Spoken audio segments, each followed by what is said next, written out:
everybody, and welcome back to Holman Stadium in Nashua, New Hampshire, home once again of the Nashua Silver Knights, who are a beacon in this summer of 2020, going where no other ball players have gone before them in the area. You know about the minor league baseball cancellations. No Pawtucket Red Sox season, no Fisher Cats, no Portland Sea Dogs, and yet the Futures Collegiate Baseball League will marshal on as they have come out with the Nashua Silver Knights wear a lot of armor, and so they are armored, the Silver Knights and their staff, with about 10 pages of COVID-19 protocols and safety precautions to get these games underway. It is July 2nd of 2020, an historic date in the history of Holman Stadium, as never before since 1918 has been the world rocked with such a pandemic as this that nearly caused the cancellation of the FCBL season and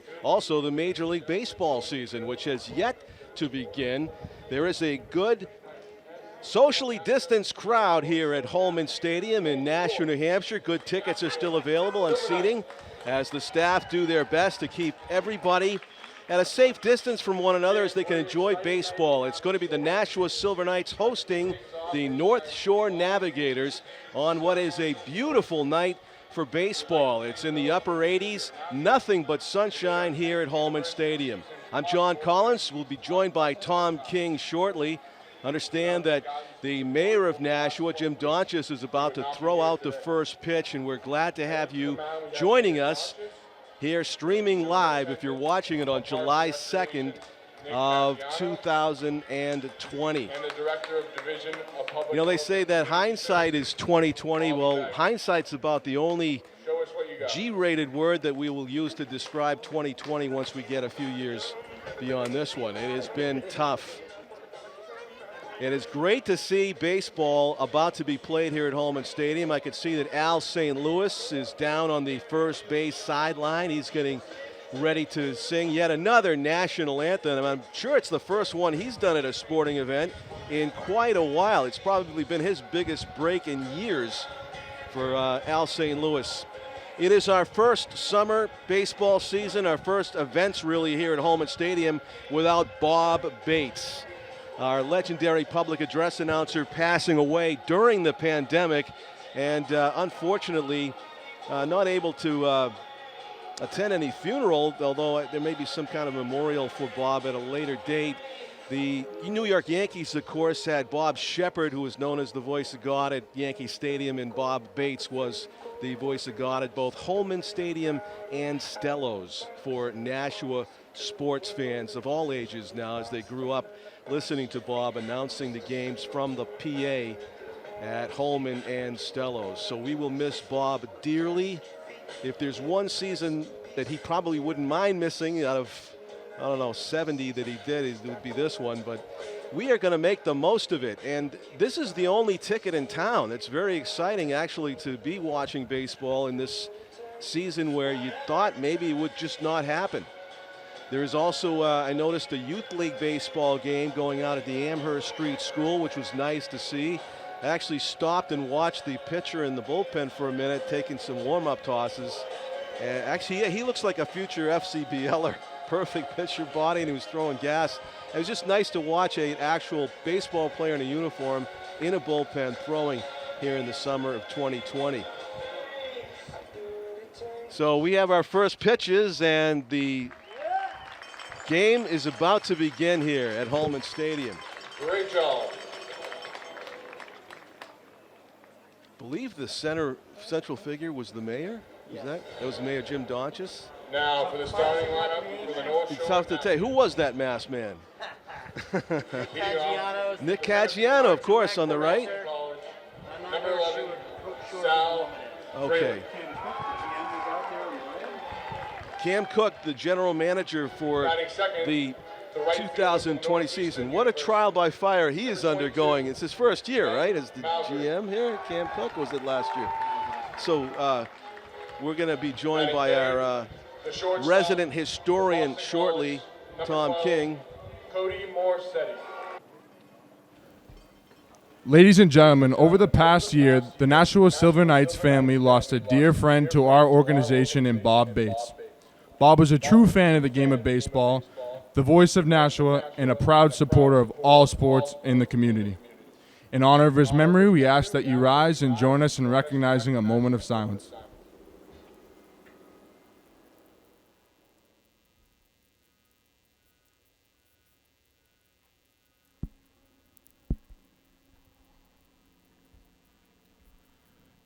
Ladies and gentlemen, at this time, we ask that you please remain standing, remove your caps, and direct your attention to the American flag located in left field for the singing of our national anthem.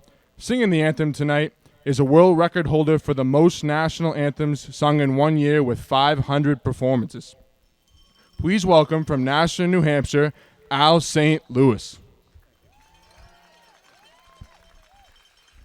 Oh, say, can you see by the dawn's early light what so proudly we hailed at the twilight's last gleaming, whose broad stripes and bright stars through the perilous fight o'er the ramparts we watched were so gallantly streaming, and the rocket's red glare, the bombs bursting in air, gave proof through the night that our flag was still there. Oh, say does that star-spangled banner yet wave o'er the land of the free and the home of the brave? And with that, we are ready to play baseball here at Historic Holman Stadium. Hello, everybody. I'm John Collins, along with Tom King. The national anthem, our Star-Spangled Banner, is about a battle, and that is what we are in here in the summer of 2020. The Silver Knights, a beacon in the battle, as they lead the way where many other baseball teams and leagues were unable to play. The FCBL is underway. It's amazing, John, that this has taken place. I mean, I followed all the proceedings and all the discussions that this league was having from probably mid to late April through the month of May and into early June. And in early to mid-June, they had to make a decision. They had to get some political help.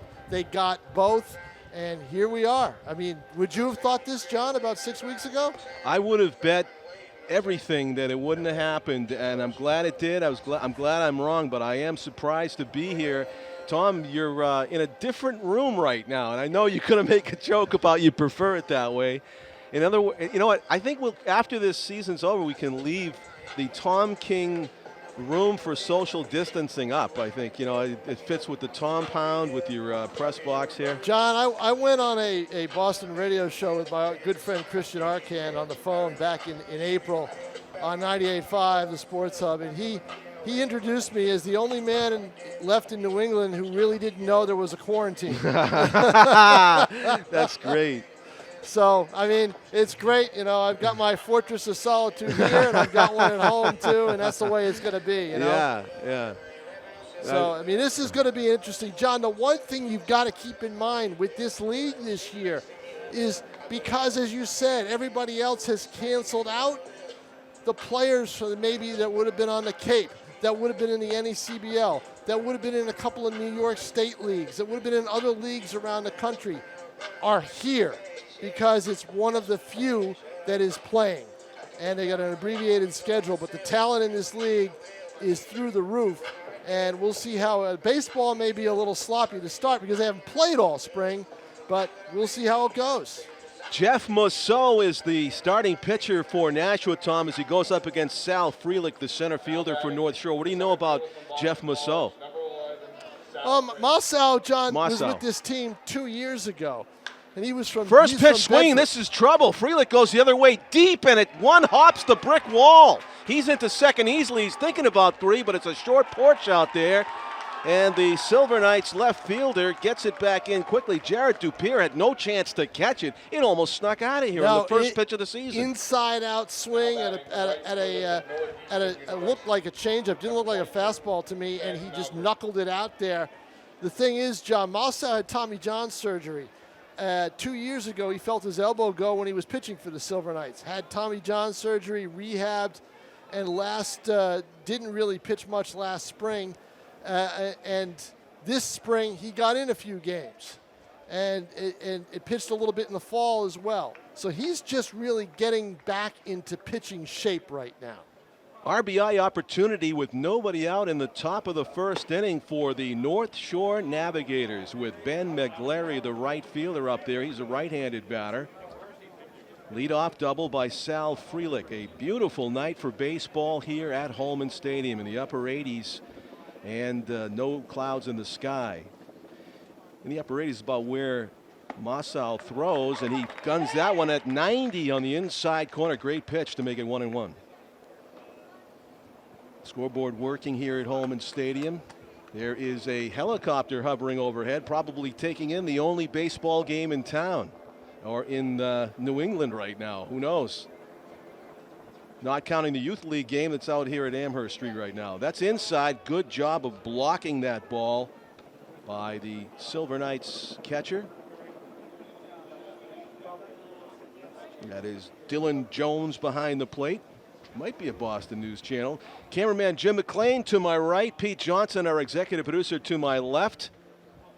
Here at Holman Stadium, right behind home plate am I. Tom's just to my right inside his booth, named after him here at Holman Stadium. We had a moment of silence before the game, Tom, for Bob Bates, who you wrote so eloquently about in the Telegraph. So we'll talk to Bob. We'll talk to Tom.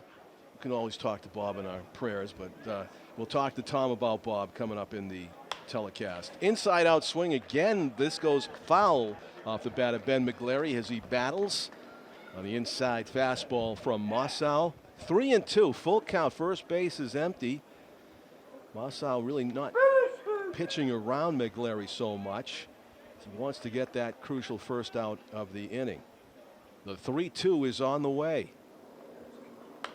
Foul back, as that was good power against power right there. As Mossau doing a good job of locating that fastball, kind of in the kitchen of McGlary, not able to get that full extension and hit it out in front of the plate. McGlary, though, did take a couple of healthy hacks. He looks like a guy with enough power to reach the fences as well, hitting on the 2 spot for North Shore. Mossau kicks and throws. He missed up and away. It was an easy take for ball 4 from McGlary, who trots down to first base. So a rally brewing here at the top of the first inning. Cody Morissette, the shortstop and 3-hitter for the North Shore Navigators, up now as he gets a pat of recognition from the Silver Knights catcher. A lot of these players do know each other and may have even played as teammates in college or prior to here. Mossau in a jam early, trying to get that first out as he faces the left-handed hitting Morissette. That was at 90 miles an hour, and maybe a little bit of an overthrow or a slippage as Jeff goes back to finger the rosin bag behind the mound and reset to face Cody Morissette. The 1-0 pitch is on the way, and that's up and in. So it's 2-0. Let's see if Morissette is swinging away here on a hitter's count. Very modest lead at second base for Sal Frelick. If you just joined us, he went opposite field for a double on the very first pitch of the season. That one hopped the brick wall and left. Leadoff double, and then the walk to McGlary. 3-0 is the count to Morissette. And Jeff Mossau struggling a little bit here early. We'll go back and get some more of that rosin bag. 6 p.m. start here at Holman Stadium. More fun games on the schedule if you want to check it out. Cleanup hitter Alex Brickman is on deck awaiting his chance. He'd love to bat with the bases loaded. That's a strike, though, on 3-0. Not quite a hitter's pitch, as it seemed to be on the inside corner with the fastball from Mossow. And so back to a hitter's count for Cody Morissette. Not that 3-0 isn't, but rarely do you see guys swing at that pitch. The delivery from Mossow hit ton, but up in the air. Looks like one of those fireworks howitzers, and it comes down. It's going to be a tag-up play for Frelick. He'll get there with that great speed despite a tremendous throw from center field. That was Troy Schreffler who let it fly from center.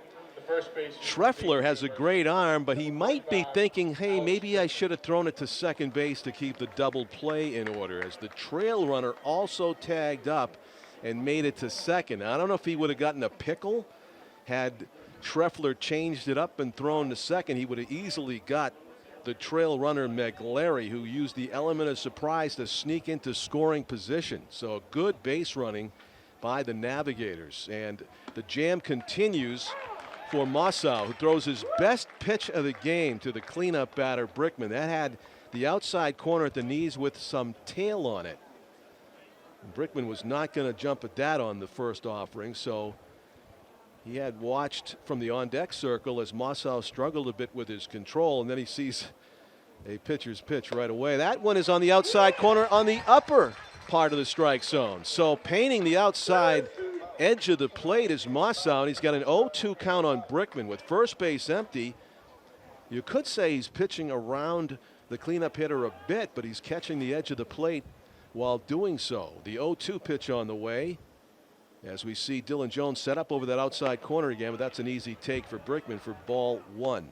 2 runners in scoring position, nobody out in the top of the first inning here at Holman. 3 umpires working the game. The umpire that usually works at first, he's going to be out there near second base on your screen, and he'll have to call the close plays at first from a distance. And that one goes off the glove, and here comes the runner. He's going to score. Frelick with a good jump from third, slides in safely for the first run of the FCBL 2020 season, scored by Sal Frelick. He earned it as he got a nice first pitch double off the left field wall, but tagged up and went to third on the fly ball, and he scores on what may be called a wild pitch. It's maybe take your pick. It was a really tough snag for Dylan Jones to make behind the plate, and it got off the top of his glove. Big swing and a miss, and Alex Brickman is gone. So it's 2 down now here in the top of the first inning, and the first strikeout of the game. Number 23, Sean Lawler. So with a runner at third and 2 out, it's Sean Lawler, the left fielder for the Navigators, will have to come up with something here with 2 outs to get that second run home from third base, as Mossow kicks and throws high. He's been missing up a bit in this first inning. The adrenaline of being the starting pitcher and waiting months and months for this opportunity must be tough to keep under control. That's a nice pitch right on the outside corner. It's 1 ball and 1 strike. The 86-mile-an-hour tailing fastball from Mossow as he paints with it against the left-handed hitting Sean Lawler. Good mix of lefties and righties in the upper part of the order for the Navigators. That's a line drive to center. It's going to stay up there, and making the catch, Lawler just hit it too well right on the sweet spot, and it was a rope, but right into the waiting glove of Troy Schreffler, who makes the catch for out number 3. So we've played a half an inning, and after some early struggles, only 1 run allowed by Jeff Mossow. So we will see how the North Shore pitcher Gavin Sullivan looks in his opening frame as the Silver Knights come to bat for the first time here in 2020. It is July 2nd. And it is the first game of the FCBL season, delayed, of course, by the pandemic. There is a lot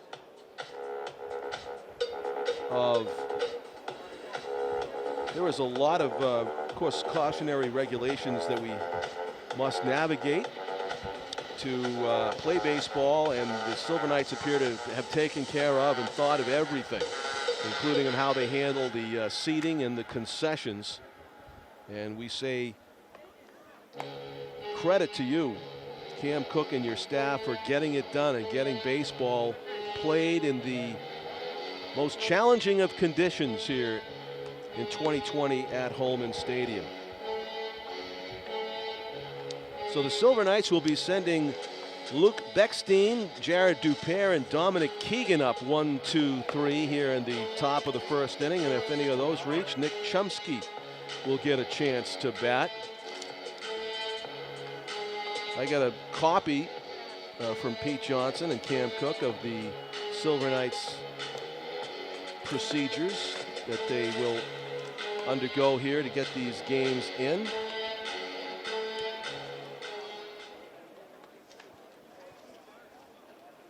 One of the things that caught my eye was the player protocol. So they have to comport themselves differently than you would in an ordinary clubhouse situation. If they do have a clubhouse attendant, they must wear gloves while cleaning, doing laundry, food, setting lockers, and packing equipment. Player interactions with fans limited, as autographs, game-used baseballs, and player gear will not be given to fans during the 2020 season as a precaution, not because they don't like you, of course. They do. It's to protect you that they will not be doing autographs and game-used baseballs. Players will enter and exit Holman Stadium through the front office gate, and players are prohibited from handshakes and high fives with fans during and after the game. And also, you probably won't see too many handshakes and high fives unless the players forget during the course of the game, which is easy to forget when you're elated over maybe scoring a walk-off win. That's going to be an interesting celebration. How do you social distance during a walk-off win celebration? Wow, I guess so. Pretend water bath and all that, Gatorade bath. I guess if it was just a tub of antiseptic, you could do it, right? Okay, so the first two pitches out of the strike zone. And this one's a 2-0 pitch that's hammered high and deep. It's a long run for the center fielder, and he tracks it down. What a catch in deep right center field. Now batting the left fielder from North As Luke Beckstein flies out to Sal Frelick. Frelick having himself a game so far. He scored the first run of the season after hitting a first pitch of the season double to left, and the center fielder for North Shore able to glide under that one deep. He was playing fairly shallow. He had to go, I want to say, about at least 60 feet, maybe 60 to 90 feet to catch that ball off the bat of Luke Beckstein. So one up and one down as Beckstein wanted to jump all over that 2-0 fastball and just missed it getting underneath. Here's Jared Dupere, the Silver Knights left fielder. Rips it to right. That's got some gas behind it, and it is out of here. Jared Dupere hits a howitzer over the right field boards. That cleared everything. First pitch swinging, Jared Dupere showing tremendous power. It's a 1-1 ball game.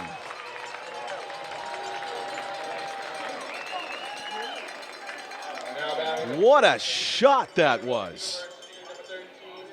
Holman Stadium doesn't usually play that small, and that ball just was not going to stop till it hit tree bark. 1-1 on the outside corner. So bouncing back from giving up the home run, the Navigator pitcher throws a couple of strikes, does Gavin Sullivan, and this one is going to be easy work for Frelick again, who's made both of the outs here in the inning on fly balls to center. Now batting the designated hitter. So a lot of elevation for the Silver Knights batters. Two deep fly balls to center and a bomb out of here to right. So 3 up, 2 down, and a run on the board. And Nick Chomsky, the shortstop, no batting gloves. That always jumps out at you these days. Left-handed batter to face. Gavin Sullivan. First pitch swinging, ground ball single up the middle. Shumsky wastes no time to perform some two-out magic, and he's on base with the Silver Knights' second hit of the game. College, number 18,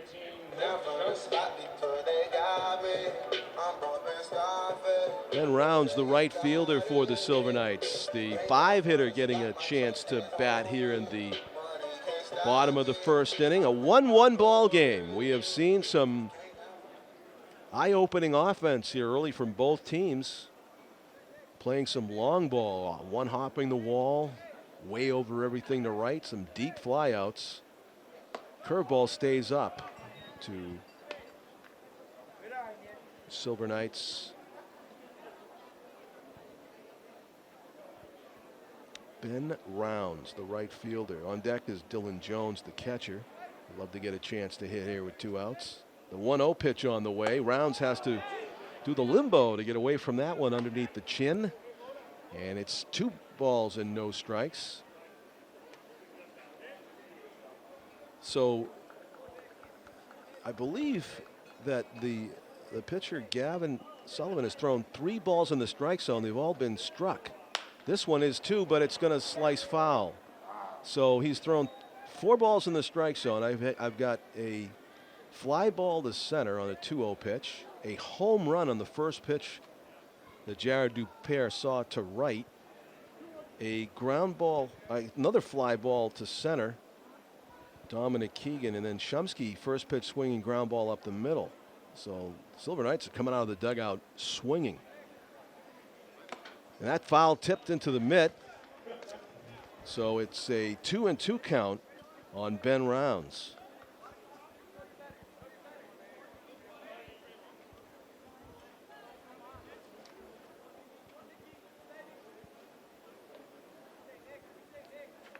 Holding the ball a bit, not running as Shumsky. Check, swing ball in the dirt. Did he go? The first place umpire says no, he did not swing. So it'll be a full count to Ben Rounds.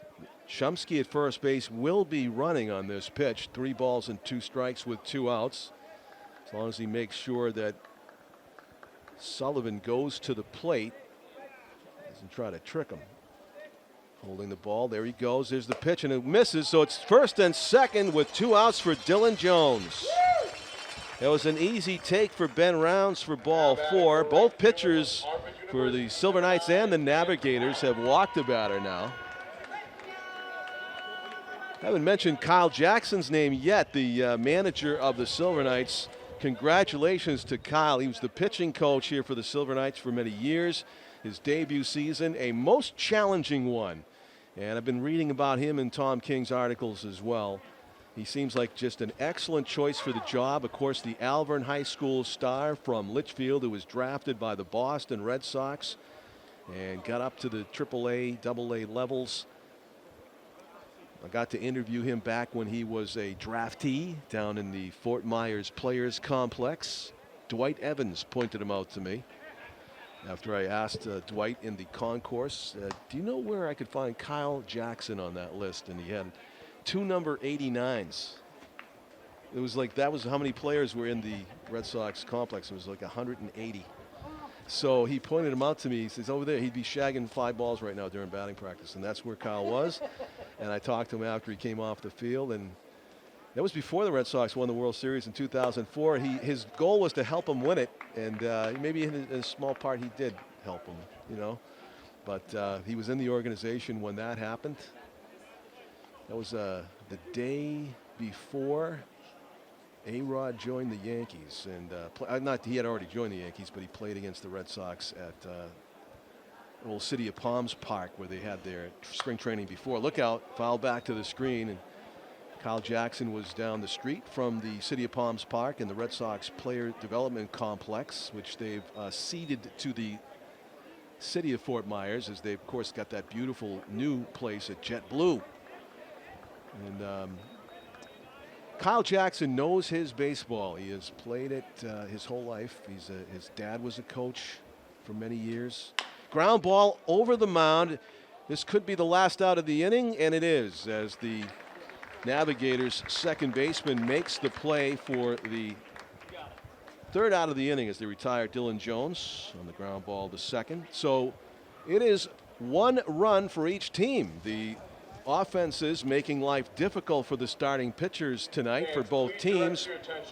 And a exclamation point of a first run of the season for the Silver Knights on that bomb home run by Jared Dupere. The official training center at the Nashua Silver Knights.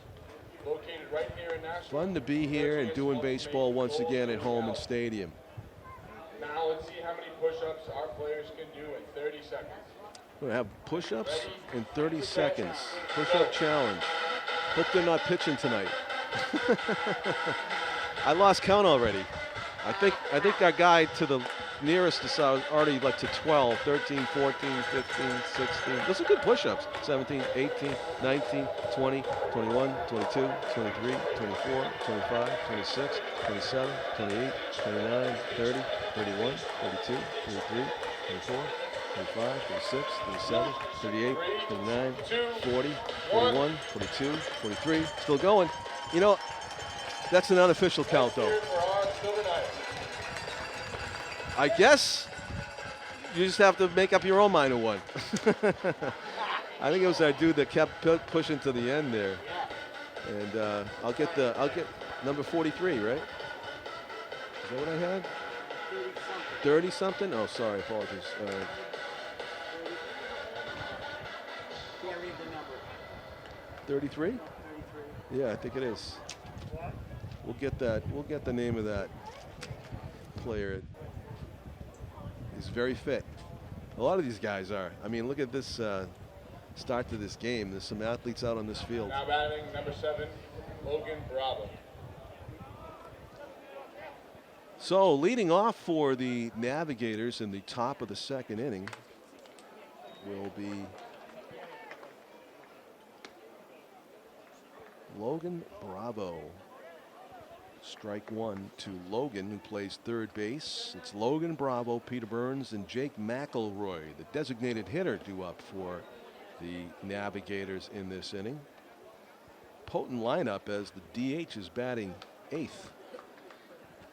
Due up third in this inning is McElroy. Jeff Mosso kicks and delivers the 1-1 foul. Look out, it is just to the right at press box level.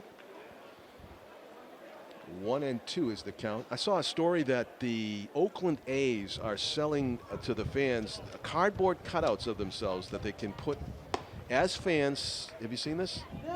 They're going to have everybody, you can have your cardboard cutout done, life-size cardboard cutout, and they're going to put them in the stands and fill the stands with Oakland A's fans' cardboard cutouts. And here's the best part. A fly ball. It's going to be a long run in right, and it is in there for a hit. It is a base hit, kind of the lucky bloop variety for Logan Bravo. The catcher from Boston College. Not able to track it down with the long run in the fierce sunlight. Ben Rounds gave great chase, as did Brady Day, but just not able to get there. So it's a leadoff hit for Bravo.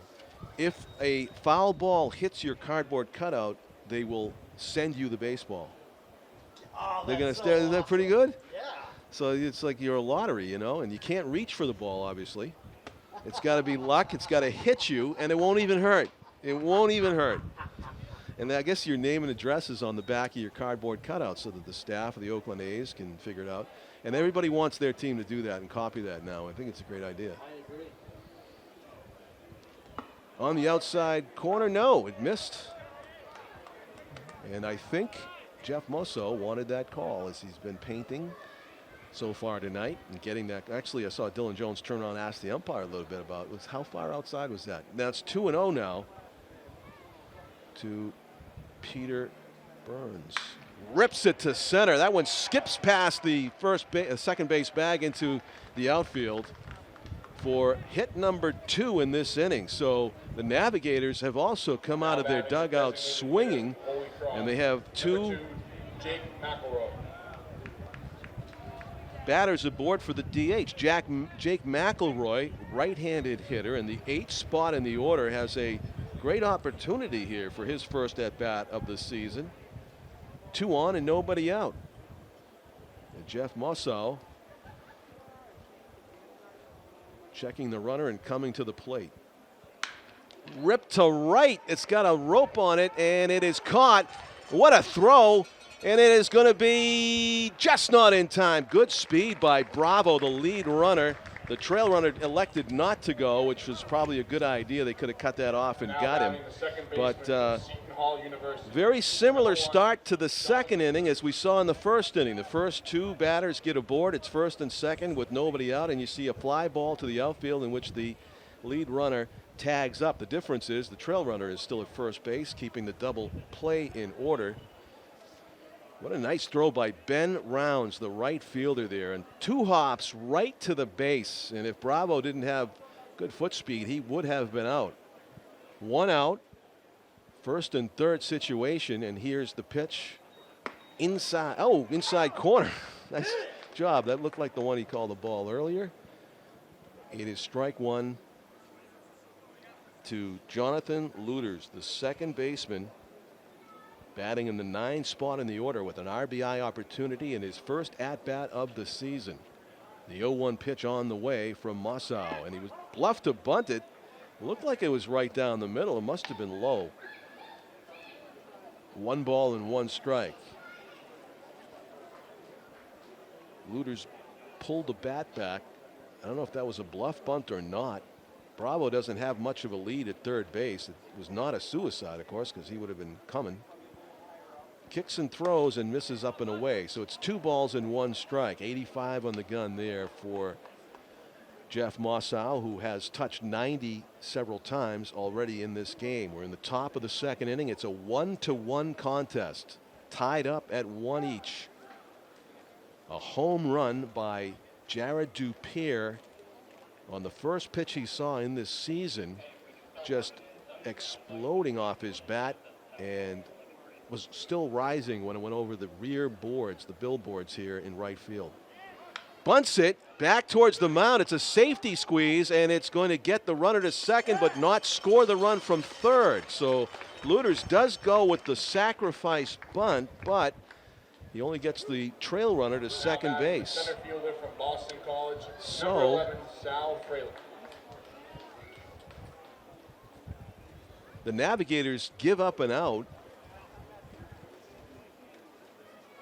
to get the lead batter up there. Now, Frelick has only seen 1 pitch tonight, and he put a perfect swing on the ball. A sweet spot to the opposite field, and 1 hop the bricks for a double, and he came around to score after tagging up and coming home on a wild pitch.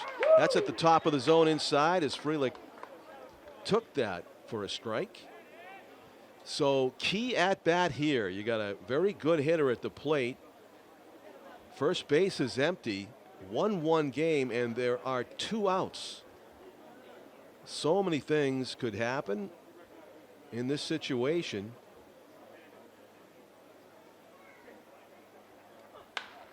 Little late on the high fastball was Frelick, and it'll be 0-2 as the ball bounces down the concourse here to our left.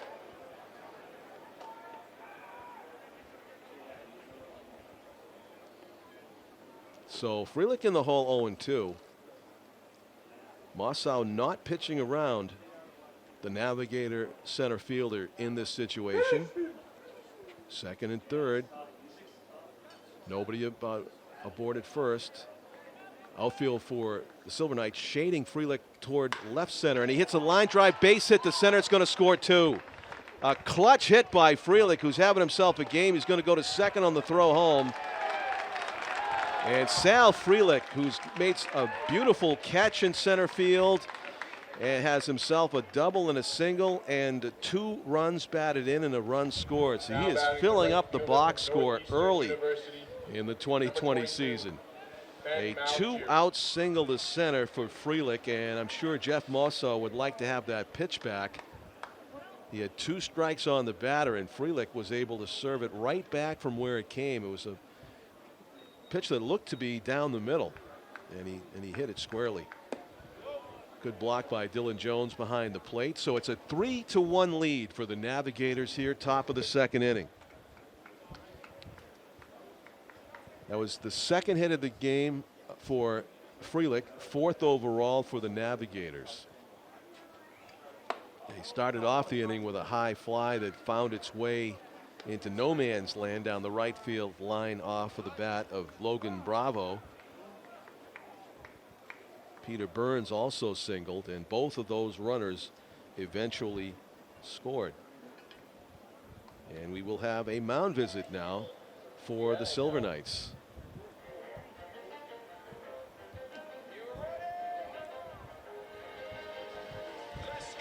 Being the only game in town, there's a lot that we are missing out on in the summer of 2020, and one of them for me is the voice of hockey. Mike Doc Emmerich has been silenced because there's no NHL playoffs going on right now, and he is famous for his verbiage, his vocabulary, his use of multiple verbs in calling a game.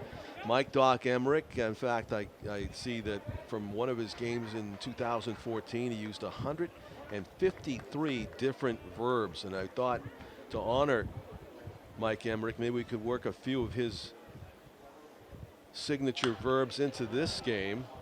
Let's see what we have for that one. Swatted. Ben McGlarry swatted at one, and it's off to the right.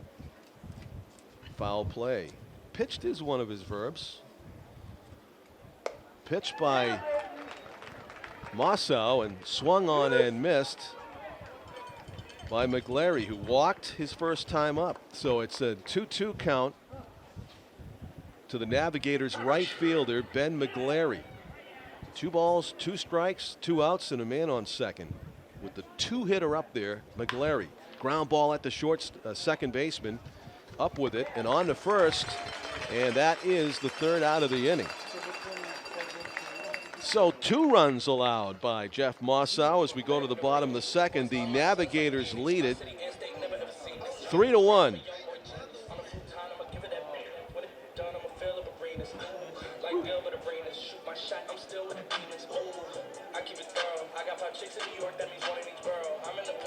Brady Day, who just made that play at second base, is due up this inning for the Silver Knights.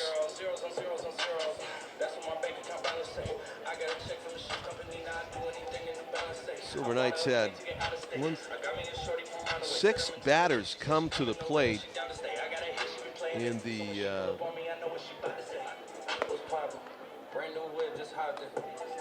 bottom of the 1st inning. So here in the 2nd inning, the Silver Knights will be sending up Troy Schreffler, Brady Day, and then actually they had 7 batters come up.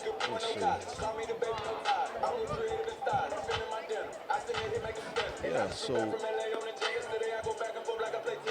on deck for the Silver Knights, number 6, Dylan Jones, will lead it off.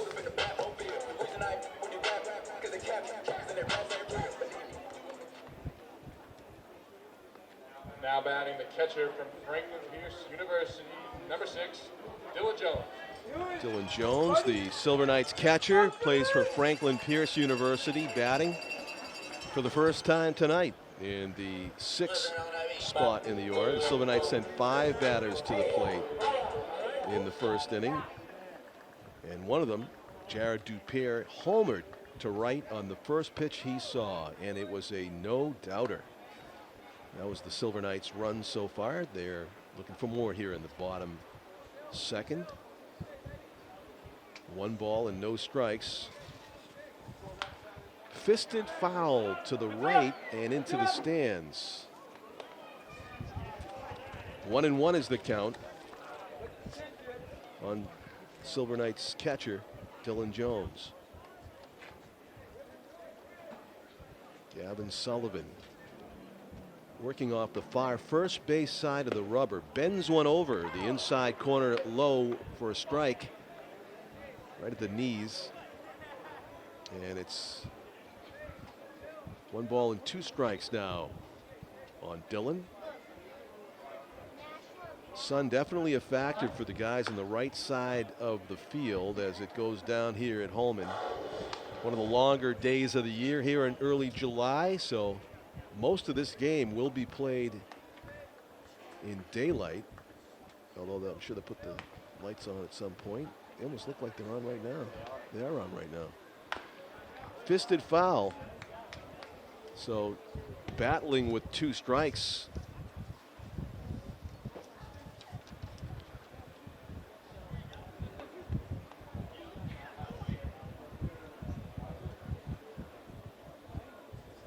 Sullivan missed with that one. It's 2 balls and 2 strikes.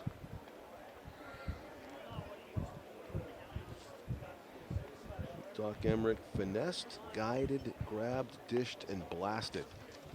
We definitely saw a blasted in the first inning by Jared Dupere.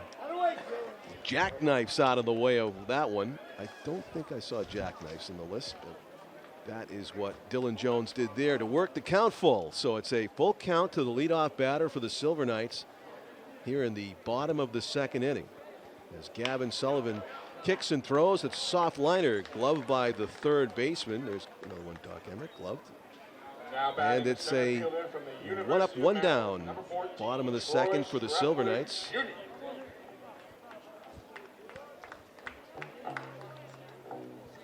Jones got jammed on the 3-2 pitch, just couldn't get the barrel to it in time, so he lines out to the 3rd baseman. That brings up Troy Schreffler. First pitch swinging, backs up the 2nd baseman, and he makes the play. Does Jonathan Luders at the back of the infield. Kansas State University, number 8, So Schreffler a little bit anxious there. Well, I shouldn't say that, being anxious, first pitch swinging. Look what happened for Jared Dupere. He bombed it out of here on the first pitch. So the thing about swinging on the first pitch for baseball batters, in my opinion, if you have any doubts about, hey, should I be taking one or should I swing away? If you have doubt in your mind, it can lead to outs. But if you're all about, I green light myself, I give myself permission to swing at this pitch, I am ready to go, the results can be what you saw with Jared Dupere. He is not going to give that first pitch fastball down the middle to the opposing pitcher, and he destroyed it. Strike on the outside corner, 2 balls and 1 strike. Gavin Sullivan working pretty quickly here in the bottom of the 2nd inning. He gets it, he throws it, not a lot of fuss or bother, not any walking around the mound. Ground ball toward the shortstop on 2 hops, and he makes quick work. A nice scoop at the other end by Alex Brickman, the first baseman, to dig out the throw. And we have 3 up and 3 down here in the Silver Knights' 2nd inning. Silver Knights players and coaches for a fun-filled week with baseball skills training, plus much more. Join us at Holman Stadium from July 13th through the 17th. That was and Brady July Day, 20th through the 24th second baseman for who our just Silver Knights grounded out. baseball camp. Check out our website at NashuaSilverKnights.com for more details.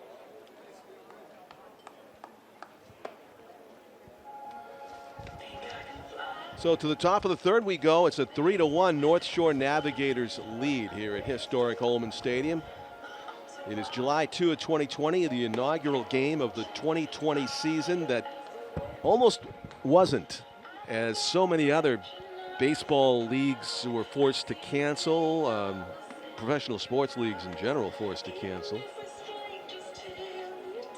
Youth baseball still going strong in Nashua and Hudson, as I can attest, and it's nice to see. Of course, they don't rely on huge fans to fan bases to survive, so that's a different story about youth baseball or even rec leagues that assume that there won't be any fans to worry about,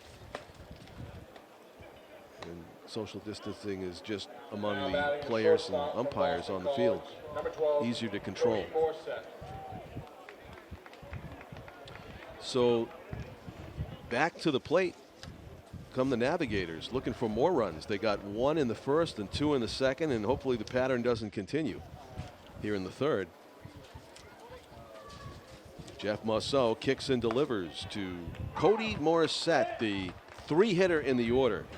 Hit a high and deep fly ball to straightaway center his first time up, on which Sal Frelick and the trail runner tagged up. What a shot that was out to left field. It stayed up as, again, hitting it too well was Morissette. He lines out to the left fielder. Brickman, who struck out his first time up, he got victimized by Jeff Musseau's best pitching of the night. 2 fastballs just on the outside edge and then a curveball that dove down toward Brickman's feet. This pitch is down the middle and swings through it. Might have been a bit of a changeup there from Musseau. That was a changeup, and it's a strike, too. For some reason, Jeff Musseau's really been dealing when it comes to Alex Brickman, who's down in the count 0-2 once again.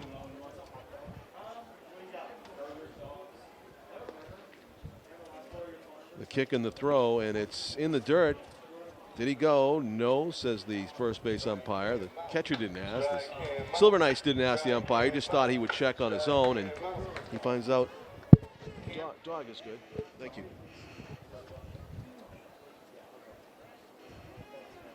Up and away, 2 balls and 2 strikes. Here is a pitcher warming up in the Silver Knights bullpen. The 2-2 on the way. Hit hard but foul, and that's going to scatter. That's going to socially distance some bullpen occupants.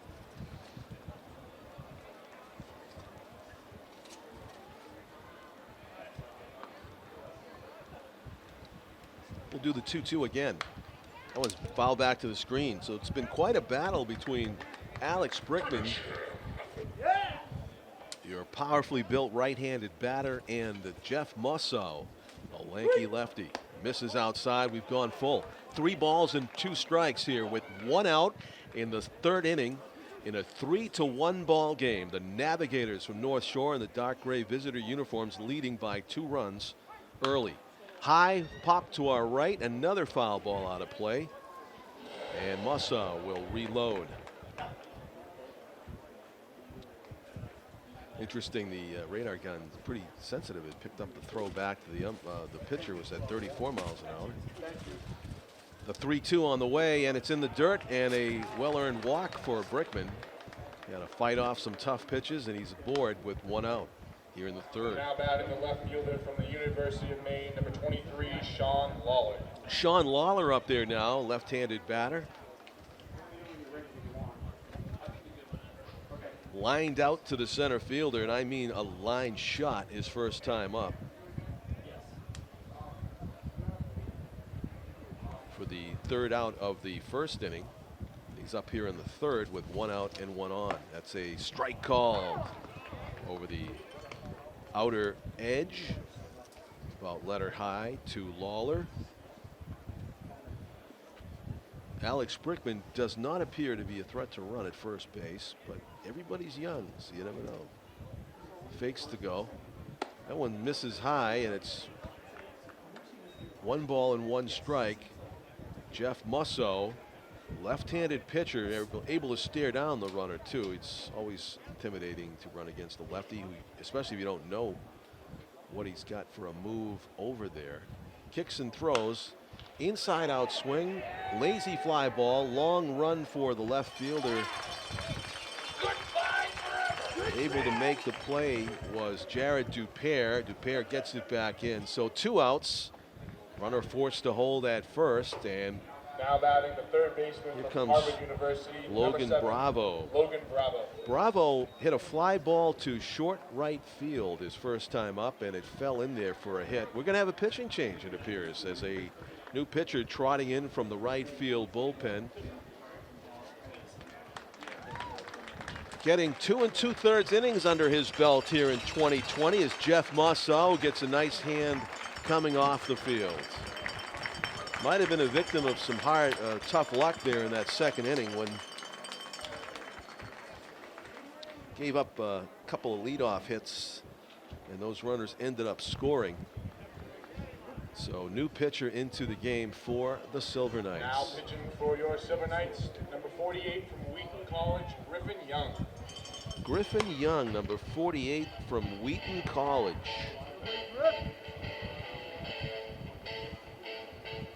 This call to the bullpen is brought to you by Hampton Inn Nashua. They love having you. Stay with them. So Griffin Young, right-hander, comes into the game.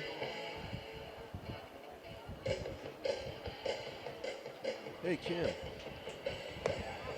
Cam Cook, welcome. How we doing? Okay, how you doing? In the most challenging general managership of all time. Yeah, I'm hanging in there. Yeah. I think this is the first time I've been able to sit down since 7 or 8 o'clock this morning, so it feels good. Thanks for asking me on. No problem.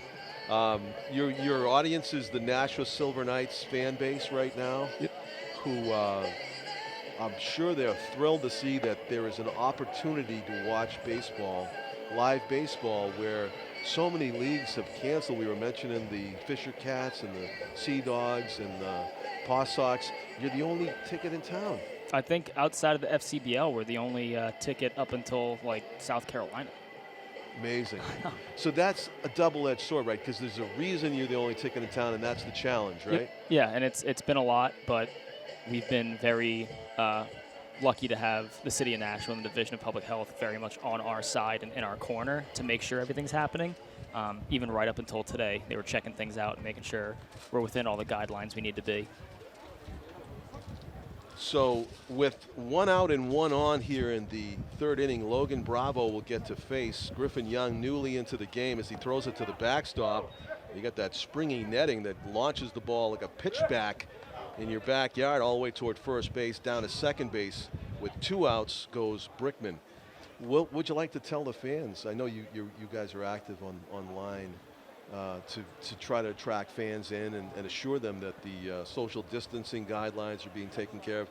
These fans are having a good time tonight. Yeah, I mean, and they've been great as far as, following the tape we've laid down or making sure their masks are on up until they're in their seats. And I think that's why we're going to be able to make it work for the summer. We'll take it one step at a time, but the fans are really bearing with us. They know that this isn't the greatest situation to watch a baseball game, but that's what we have to do to be able to play 21 home games here. And, yeah, I mean, I'm real happy they're working with us. And, he balk? I think he did. You called it. So a 2-out balk here to put the runner at third base. I saw there's a video online about a professional pitcher, a major league pitcher, balking intentionally to get the runner off a second, go to third with 2 outs so that he doesn't steal signs and relay him to the batter. Oh, that's topical. I've seen that. That's really inside baseball, but he did it on purpose. He balked and he told the guy, go third. I have seen that. You have seen that? I don't know if that's what Griffin Young did there, but that's the net effect. There's maybe 2 outs. Maybe he can play it off that way if he sits him down here. Maybe he saw the video too. But meanwhile, it's 3-0 though on Bravo. Strike on the inside corner. This is what you love to do. You were a ball player, and you love baseball since you were young.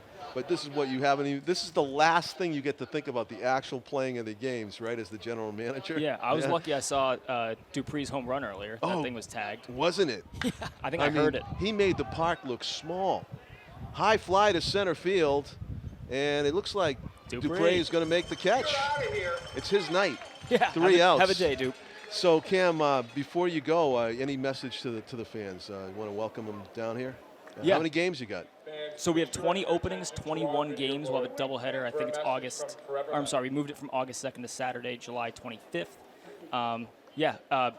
Be out in front of the tickets because we had to cut it off today with just to make sure that we're calling it a safety sellout.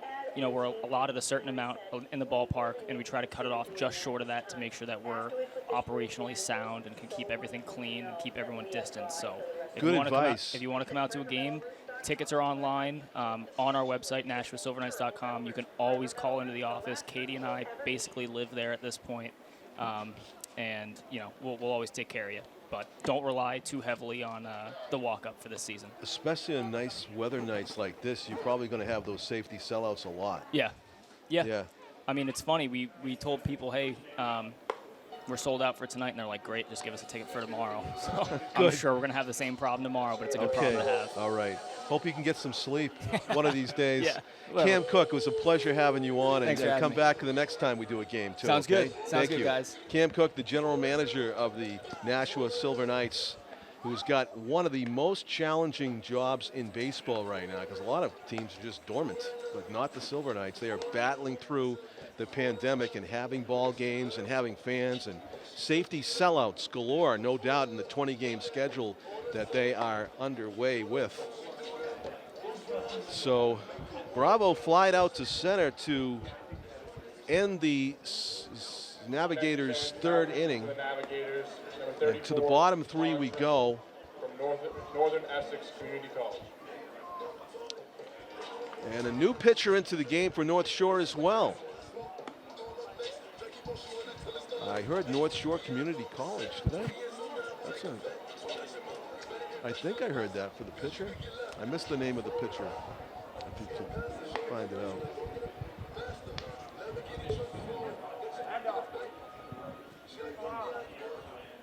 Now batting the third baseman from Kansas State University, number 7, Luke Bexton. And is he really from North Shore Community College? Northern Essex. Well, that's a college you don't always hear, and at the level of the FCBL, so good for him.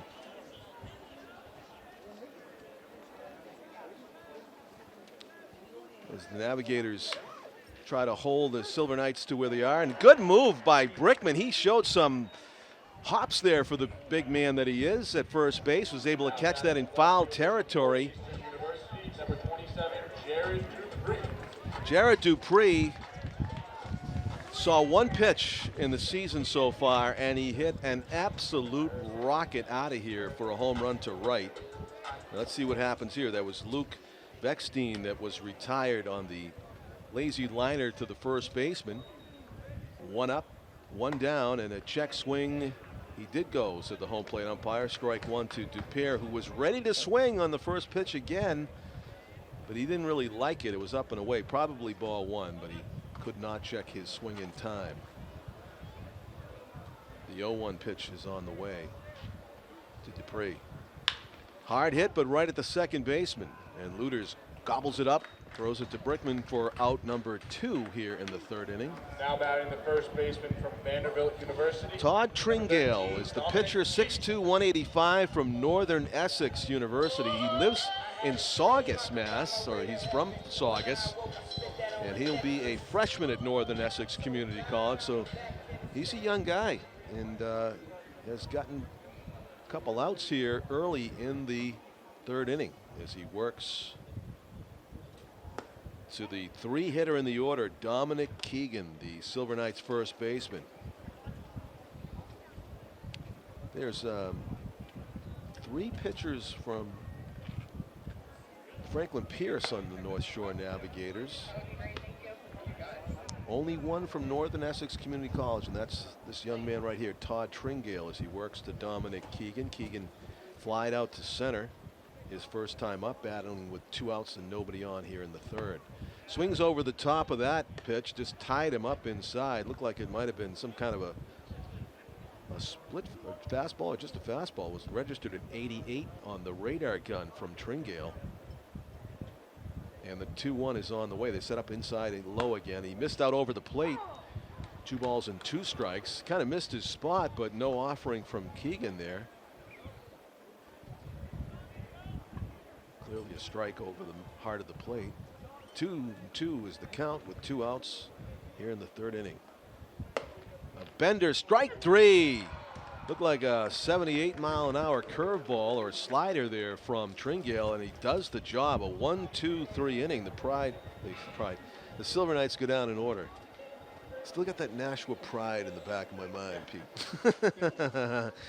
It's actually the 20-year anniversary season of the Pride. I wonder if they're going to do anything here at Holman Stadium for that. The 2000 team that I was doing the radio back then, and Butch Hobson's team won the Atlantic League Championship. It was their most storied season. John Roper was one of the pitchers, the ex-Cincinnati Reds pitcher, and they still, even though a lot of those guys played Major League Baseball, they still say that 2000 season was one of their biggest thrills in baseball here, right here at Holman Stadium for the Nashua Pride. It's their 20-year anniversary. Tom King has written about that as well in the Telegraph.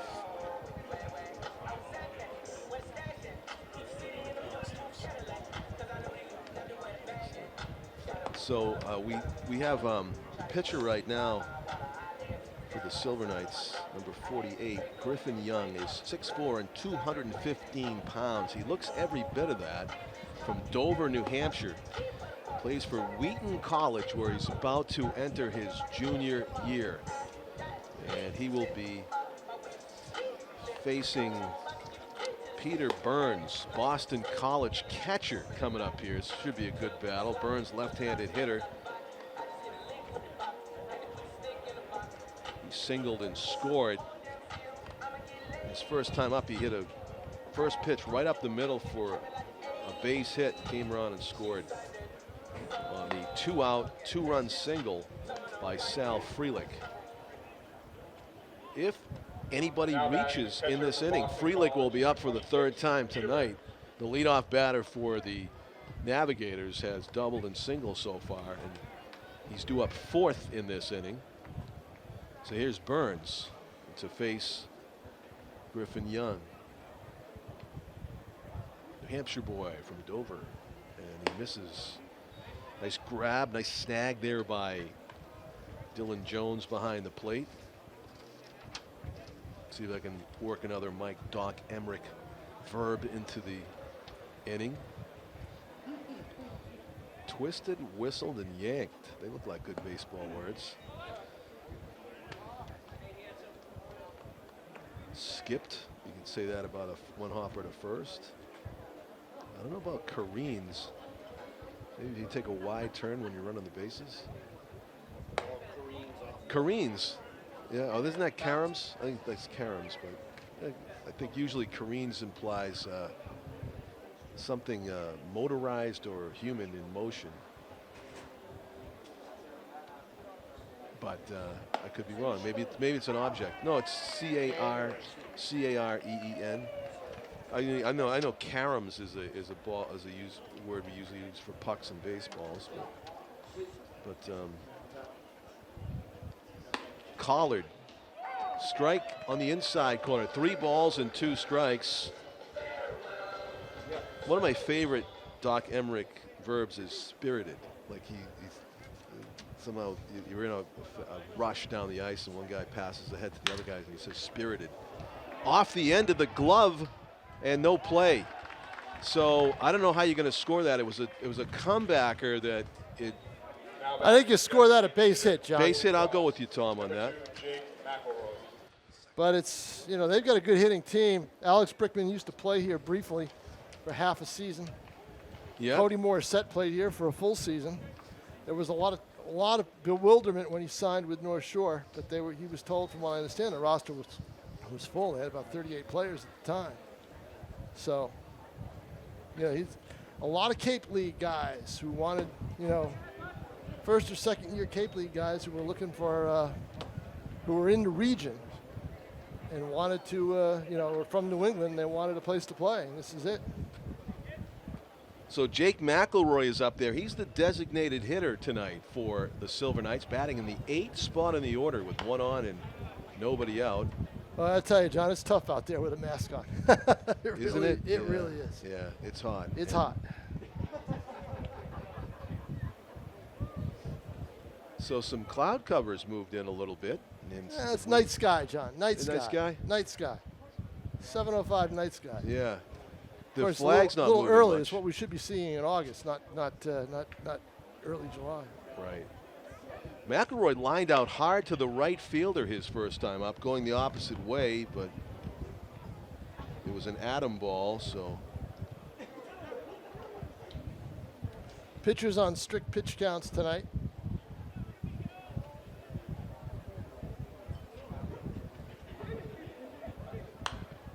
Jake McElroy fouls it off. He's 5'10", 175 pound freshman from North Andover, Massachusetts. He may have some family here tonight, where he's entering his freshman year at the College of the Holy Cross in the fall. Jake McElroy, normally an infielder. The College of the Holy Cross, which is closed right now. Nice pitch down and away. Get him. College of the Holy Cross, which is closed right now. And that happens to be Worcester's home park. The owner, John Creedon, who also owns Worcester. But they could not work out a deal to play there because if the campus is closed, they couldn't go. So they will probably play at a field in Leominster where the Wachusett Dirt Dogs used to play, called Doyle Field, and it's a step down. Let's put it that way. I think I've played there. Yeah, I probably have. High pop to the right side of the infield, and calling for it, and it drops. So that's going to be play at second base.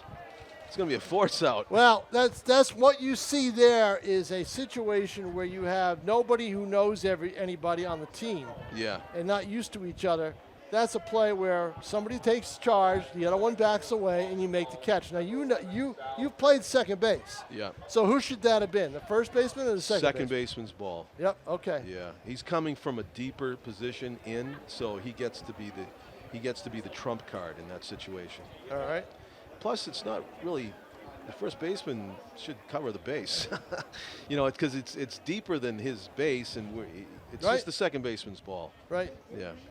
Although you know what happens in those situations? It happened to me many times. First baseman's a foot taller than you, so if he wants it, he gets it. That's just it. And you know what, John? He is about, I would say, probably about 5 inches maybe tall. Yeah. Dominic Keegan. Yep. As opposed to Brady Day, the second baseman. Oh yeah, I've talked to Brady Day. He's not the biggest kid in the world. I've had a situation where he's a former Pinkerton player. I can think of one particular first baseman who's 6'5", and we both went for the ball, and he caught it about 2 feet above my head. It wasn't. We would have banged gloves, but I couldn't reach his gloves, so it wasn't the problem.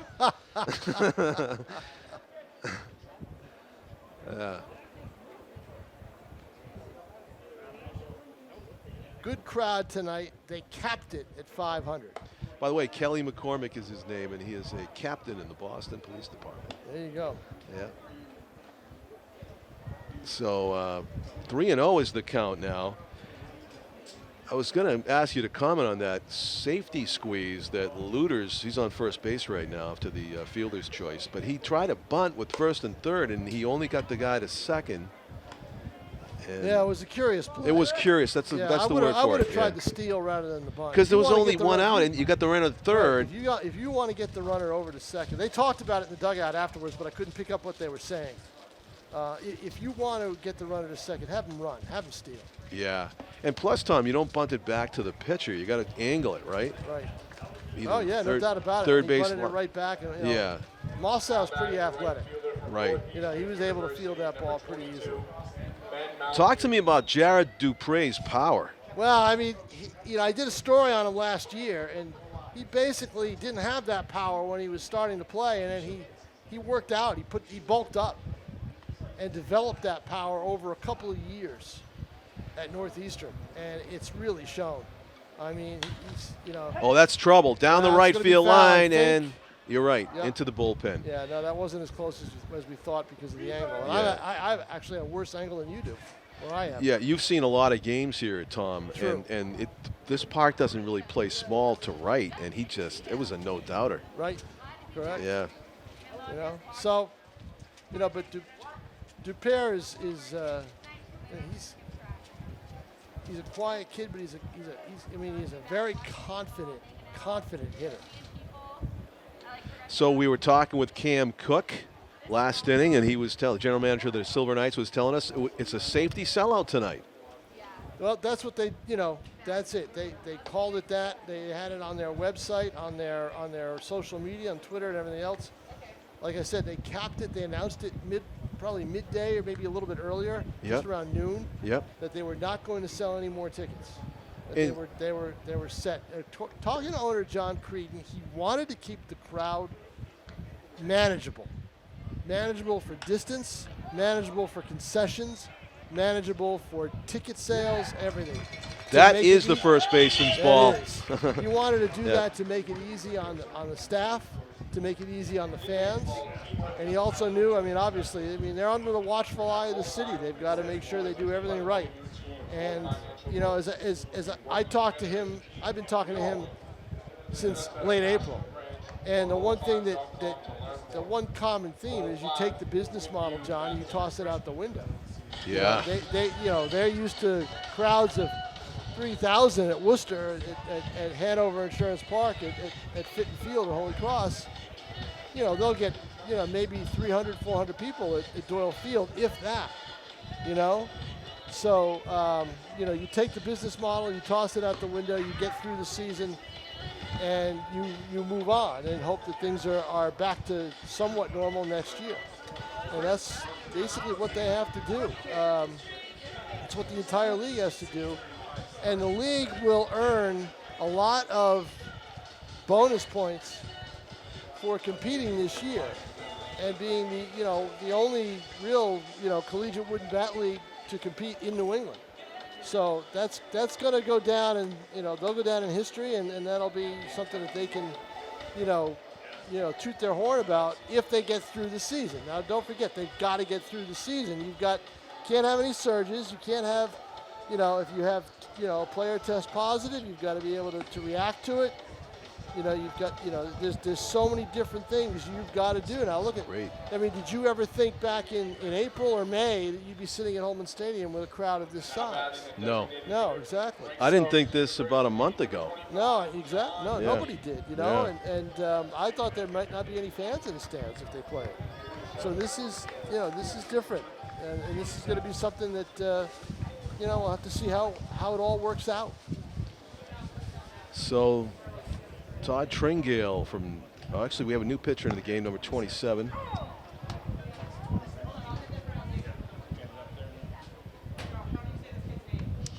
That's Tom Chmielewski.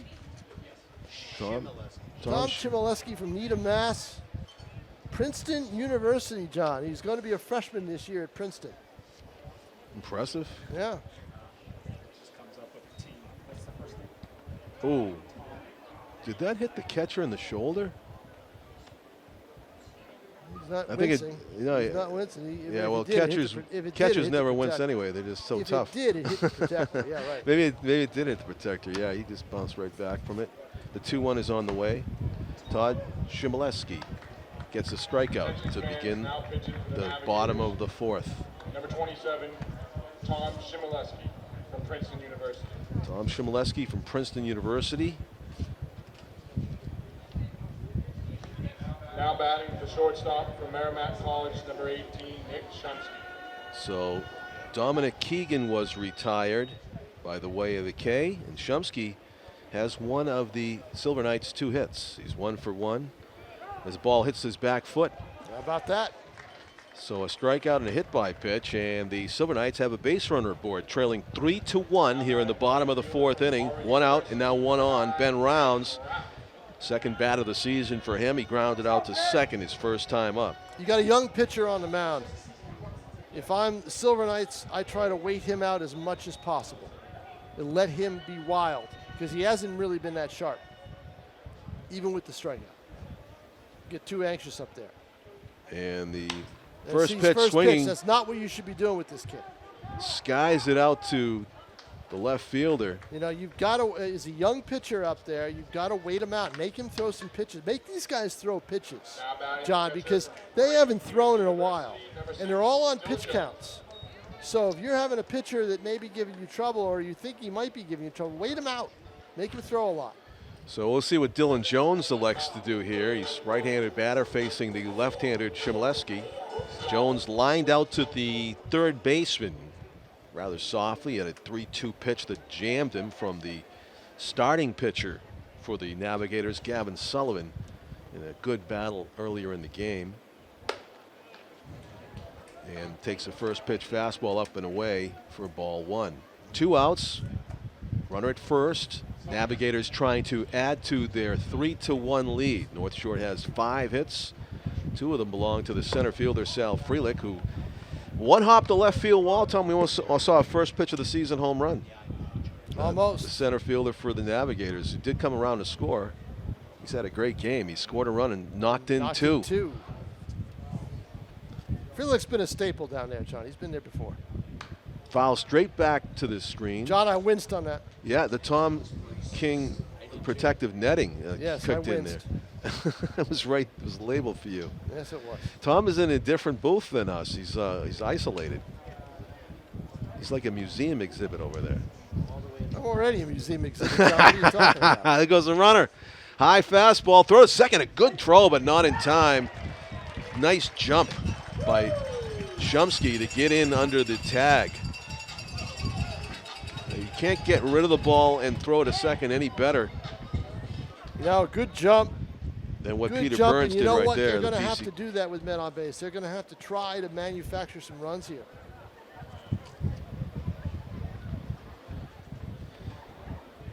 And it's a strike called in the inside corner. So the count has gone full.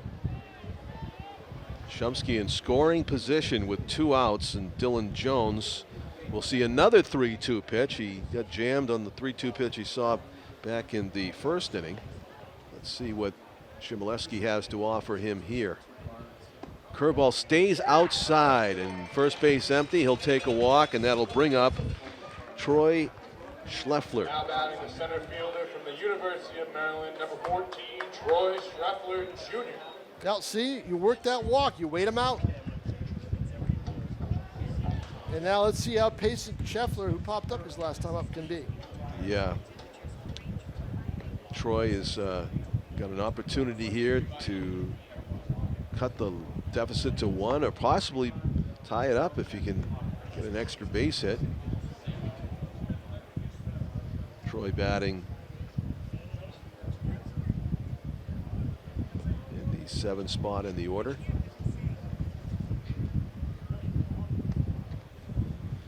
The 1-0 pitch from Chmielewski misses low toward the outside corner at 84 on the gun with that fastball. Silver Knights the Navigators are playing Schleffler straight away at all positions. The 2-0 pitch is low for ball 3. So, Tom, you're giving him the take sign here on 3-0? It's sad to ask. And then I might pinch hit for Day. Brady Day's on deck. He would be up next in a bases loaded situation. But I don't think they'll pinch it for him this early in the 4th. Whoa, It's 3-0 swinging, and he's going to hit a sinking liner, and Frelick makes the play. John, it looked like it was going to sink, then it hung up. Yep. 3-0 green light. No. Oh, Your number 8 hitter. Let's go. Yep, and it's out number 3 of the inning. So to the top of the 5th we go, in a 3-1 ball game. The Navigators are on top. Bob Bates lost to us. Bob Bates lost to us over the pandemic, and you wrote a very nice article about the voice of God as far as Stellos and Holman Stadium goes for many years. Yeah, it was probably one of the toughest losses we've had over the years.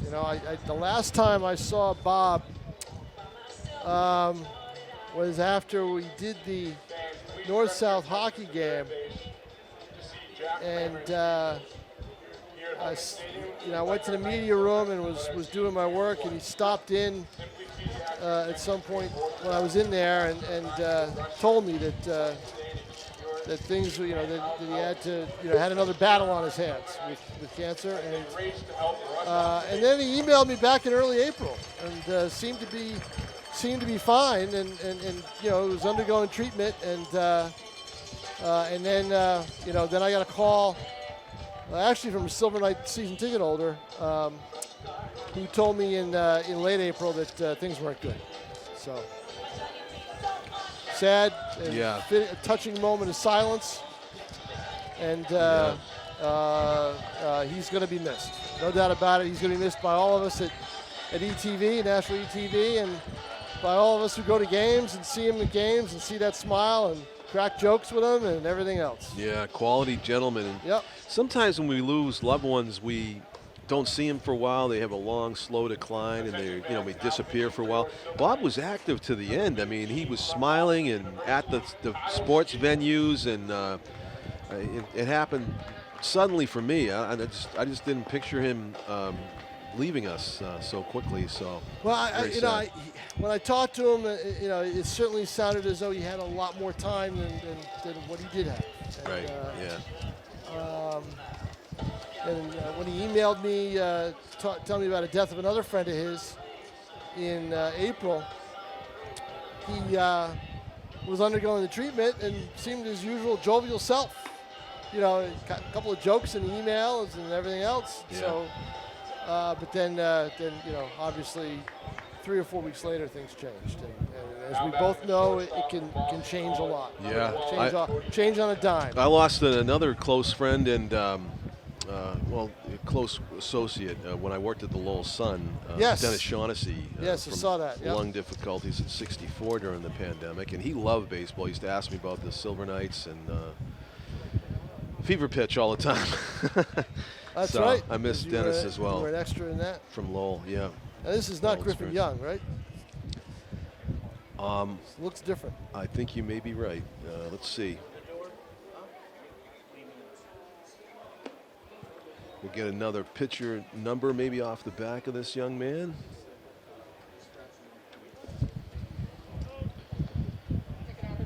This is Maglary, or is this Cody Morissette that's up there for the Cody Morissette? Right, who's hit the ball hard twice, but right at people. Yeah, you nothing to show for it. Right. Here in the top of the 5th inning with nobody out. And All-American 1 and 2. at Boston College. Really? I believe so. I believe so. So could this be Kyle Skidmore from Hofstra? It's pitching. Is it 15? It looks like it's 15, doesn't it? Yeah. It's a 5. It's definitely a 5. A 5. It's either, well, I'm just doing the elimination. There's either 35, Robert Cobb. Inside out, pop up, it's straight up the silo. The third baseman for the Silver Knights calls for it. He hadn't hardly had to move very much. Did Luke Beckstein, and it's out number 1 here in the 5th. Number 45, Alex Rickman. So Alex Brickman will step in there now. Robert Cobb, number 35, is a righty. Yep, so that's that. So this is Skidmore. Yeah. It is. Kyle Skidmore is 6'3", 200 pounds from Hofstra. First pitch swinging. Brickman is going to ground out to the shortstop. Shumsky, nice throw across. If that were any other runner, that ball should have been charged. Yep. But he was able to take the But Brickman doesn't have a lot 40 of speed. and over route that I Yeah. take at shortstop when I field ground balls. That's it. I mean, Brickman doesn't have a lot of speed, so Right. that's the way to play it. So sometimes I charge balls for the heck of it in my league. Why are you charging it? You don't have to charge it. Right. Guy's not getting there. You're watching too many games on ESPN. You know, it's like you gotta charge that. Huh? Not always. Not always. Depends on the runner. Yes. You know who the runner is. If Sal Frillick was running, I think you have to charge it. Right. So 2 up and 2 down quickly for. Just as I say that, it was just out of my mouth and then hit Exactly. by pitch. Nice job, John. Thanks, my fault. Sean Lawler gets hit by a pitch with 2 outs, so he's down to first base, and Logan Bravo will come up. He has singled and scored and flied out to center. 2 down, man at first. Navigators trying to add to their 3-1 lead here in the top of the 5th inning. As Kyle Skidmore looks in for the sign, stare down the runner and slide steps very deep to left center, but easy play it turns out for the Silver Knights center fielder, Troy Schreffler. And 4 up and 3 down quickly for Skidmore does the job as we go to the bottom of the 5th. 3-1, the Silver Knights trailed by 2. John Collins along with Tom King. Our cameraman is Jim McLean. Nashua Silver Knights baseball here on Nashua ETV on July 2nd of 2020 in the season that almost wasn't, as Tom wrote about today. Don't forget the executive producer, Pete Johnson, who Pete just Johnson. bolted out of here. Did he? Yes.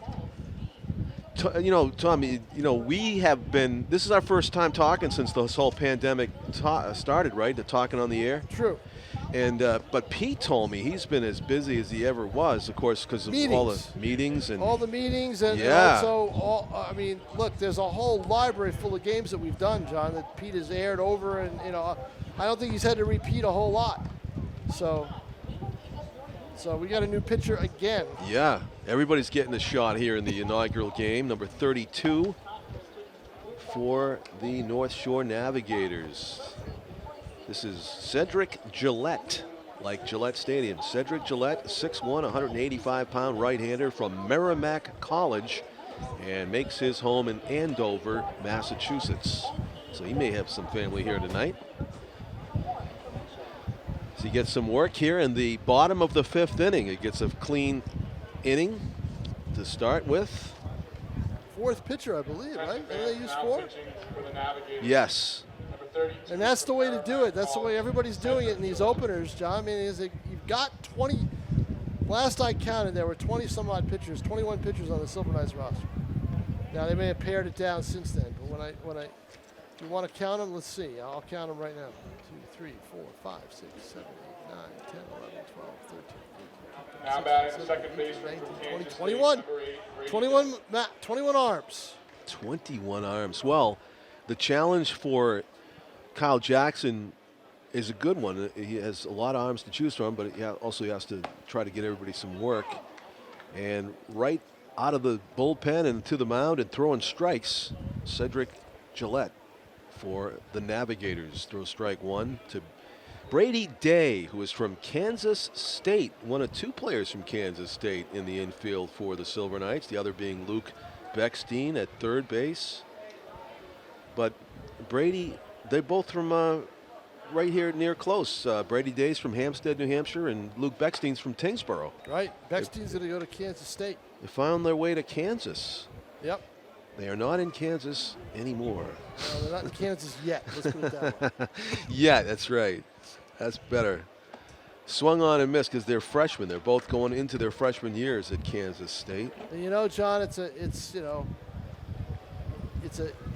question as to whether they'll get there this fall. You know. Yeah, you know, Kansas, that's a state I haven't even heard anybody talk about in the pandemic. They must be doing okay. You know, numbers-wise. Haven't heard much about the Midwest at all, have we? Right. No, right in the heartland. It's been about the southeast, southwest, west, northeast. The 3-2 pitch is on the way from Cedric Gillette to Brady Day. He grounds it back to the Navigators pitcher, who sprints over with the underhand throw for the first out of the inning. 1 up, 1 down in the Silver Knights' 5th. Kansas State University, number 7, Luke Beckstein. So Kansas State teammate Luke Beckstein. So far, Sal Frelick's 2-run single is the difference in this ball game in a 3-1 encounter here on opening night for the Silver Knights. A subdued opening night in a way, but also a pretty, fans are pretty happy to be here. And this is a little bit more than a night sky. We got some solid clouds up there. Yeah, it has that little feel of like maybe some rain. Now they said there is like a 30% chance of a shower, a passing shower. We got a downpour last night, that's for sure. Popped up. Another one up the silo. The right fielder's going to end up calling for this, and he makes the catch for the second out of the inning. Pop-ups on these Silver Knight hitters as they are just a tad late on these pitches. Right. You're talking about hitters who just haven't hit in a while. So I think the advantage is going to be for the pitchers. But that wasn't the case, as they basically, Mossau had a good fastball, but when he went to his off-speed stuff, John, it looked like they were on top of it. So in 2 at-bats tonight, Jared Dupree has hit a rocket out of here over the rear billboards in right for a home run. First pitch homer and grounded out to second. Accounting for the only run of the game for the Silver Knights, and that solo homer. Kind of a fadeaway changeup there from Cedric Gillette at 80 miles an hour. Missed the outside corner and throws it again. Going the other way. This has got a chance. It's drifting towards the track, and it stays in the park. A step away from the bricks. Actually a nice play made out there by the North Shore Navigators left fielder, Sean Lawler. That almost got out. Yeah, it was an inside-out swing, just like Frelick's, but a little bit more height to it. And Lawler, I watched him, And at first he looked like he might have trouble getting to it, but then I watched him kind of ease into it, and he looked like he had it all the way after that point. I don't know if it's misleading or not, Tom, but I'm feeling a breeze coming into the booth directly from that location over there. And if it's on the field, that would have helped keep the ball in the park. Yeah, it would have. Yeah, but that didn't look as though it didn't The look flag's as though it not, was, the flag's not even moving. didn't out have there, a lot though. of pop off the, No, it didn't. off the bat. Yeah. So Dupre came that close to hitting home run number 2 of the ball game. If it was, say, 20 feet to the left, I think that would have hit the top of the wall at the 307 Could mark. have. Yeah, that would have been interesting. Could have needed just a little bit more on it. Some strong young men we have out here, though. They're playing with the edges of the field in some cases with these fly balls. So, always on the alert for new pitchers maybe into the game for the Silver Knights, but that does look like we'll have another inning of work. Yep, they're all on pitch counts. Oh, yeah? More than pitch innings, counts. There it's you go. pitch counts. Right. They were hoping to get Moss out through 4, but his pitch count was up because he had 3 balls on a lot of hitters. So Kyle Skidmore will work into the top of the 6th inning here. And let's see who the Navigators are going to send up to the plate. Now batting the catcher from Boston College, number 26, Peter Burns. Peter Burns.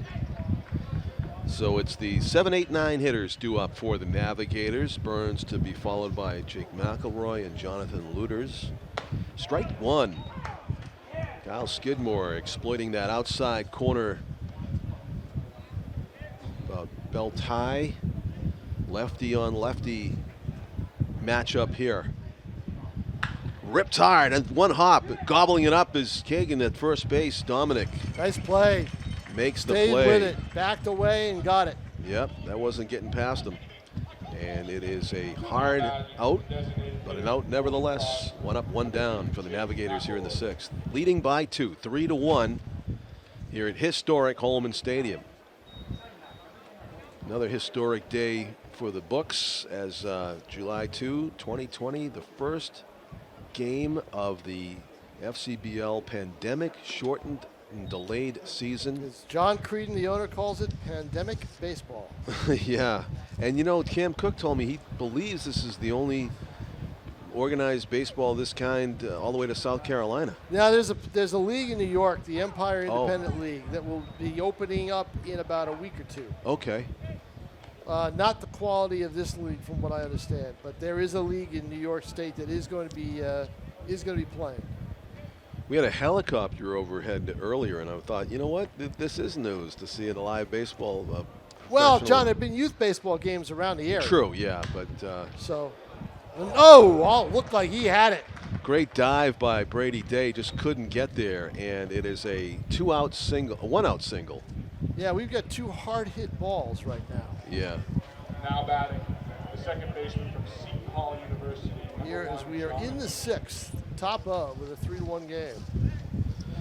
So McElroy singles. He had been 0 for 2 before that, but he's on base with 1 out. And Jonathan Luters, who has hit a sacrifice bunt and a fielder's choice. He reached on his 2nd time up, facing Kyle Skidmore, who reset himself. He's actually operating from the extreme third base side of the rubber, staring down that runner. McElroy, who appears to have some pretty good speed and a decent lead over there. That hit by McElroy was number 6 on the contest for the North Shore Navs. And the pitch outside and up. 1 ball and no strikes. 83 miles an hour in the gun. And as Tom mentioned, with Skidmore on the pitch count, there is activity in the Silver Knights bullpen. Yeah, left-handers are getting to work tonight, and the reason is North Shore is predominantly left-handed hitting team. I'm going to guess that is, no wait, it could be either Nick Guarino or Michael Untract. And the reason I say that is we have a couple of 5'9" pitchers on the Silver Knights. Yeah, and he's not tall there. Oh, wind's picked up. It's 10. Yeah, it's picked up a lot. It is Michael Untracked that is warming up in the right field bullpen as the winds pick up and kind of foreboding. Woo! Storm clouds rolling overhead. I did not see this in my forecast. I guess I hadn't seen an updated one. I saw yesterday that it was supposed to be sunny and upper 80s. Who would have thought the way this... Yeah.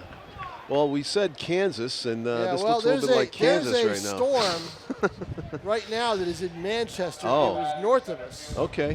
As there's a walk. Residual effects. So, and it's coming south. Yeah, anything that's So netting or canopy is billowing We are right going now. to get hit with a rain delay here. Okay. It is just, and after that, there could be a couple of them. Oh boy. What do we have? Timeout. Ball got loose from the bullpen and ends up at home plate.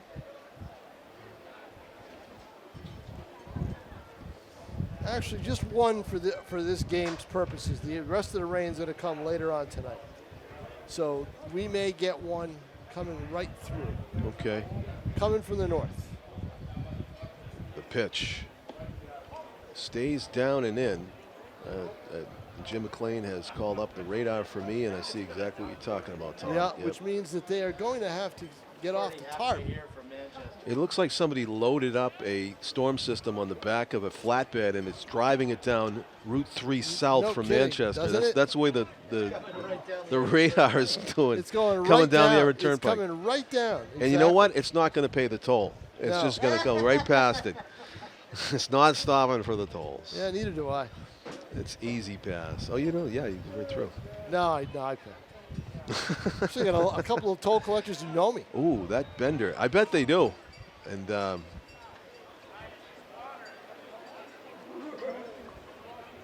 some fans are leaving the stands right now. Well, yeah, because they know it's going to rain. They know.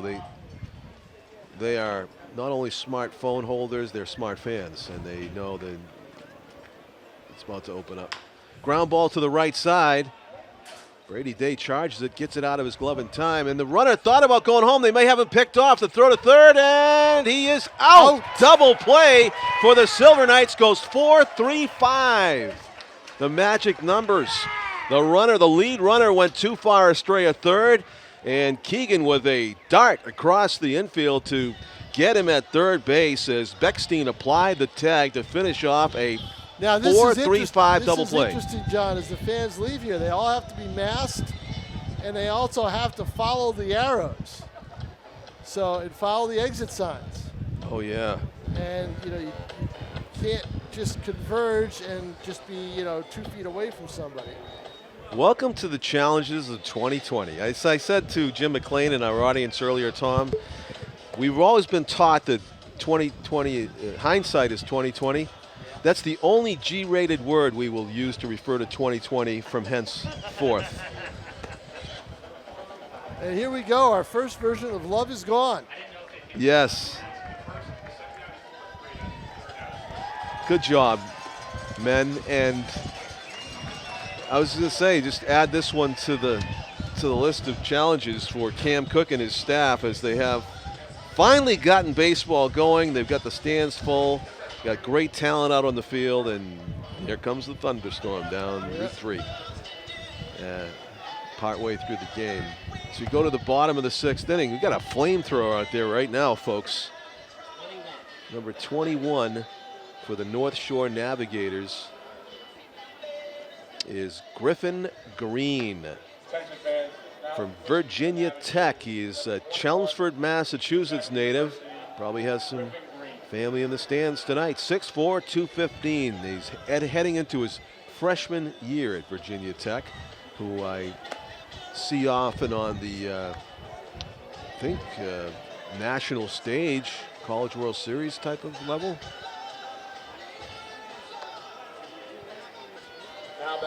Look at the concrete. Some rain actually already fell. Oh, some rain has fallen here at Holman. Yeah, no, you're absolutely right. I can see it right here. Yep, you can. So Dominic Keegan steps in against the hired thrower. Griffin Green, and that is it. He's not going to get to see a pitch. Green is the most disappointed guy in the field. Look at him. They can't get him off the mound right now. But now the question is, they've got to get the tarp rolled. Wow. And I bet they didn't think that was going to be a possibility when this game started. Yep. So we will be in a rain delay. Kyle Jackson's going to grab that rosin bag, and rain delay here at Historic Holman Stadium as they can feel the droplets coming in through the press box. Hopefully it'll drifting in with the breeze. I don't know if it'll affect our camera. Hope not. I'm more concerned about all this. And this stuff here, right? Yep. No, it is opened up quickly here at Holman. So rain delay here in the opening game at the 7:42 p.m. mark as we were going to the bottom of the 6th inning.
Not completing high school is more of a social thing than it was an academic thing. Even though all these years have passed, I still had that longing to have my diploma.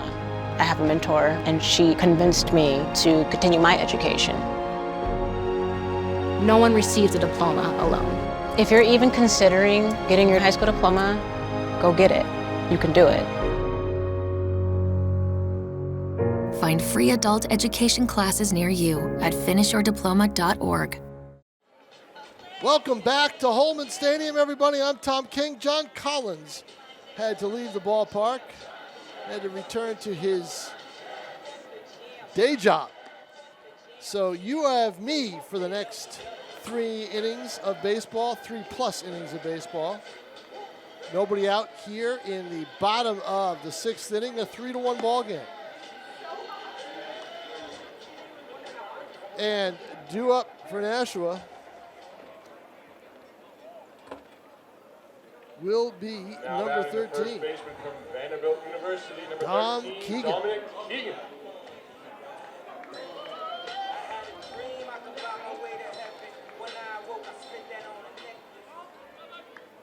Keegan going up against Griffin Green. Virginia Tech, Chelmsford, so he's nearby. Pitch way outside for a ball. We are back after a rain delay. I would say probably about 45 minutes.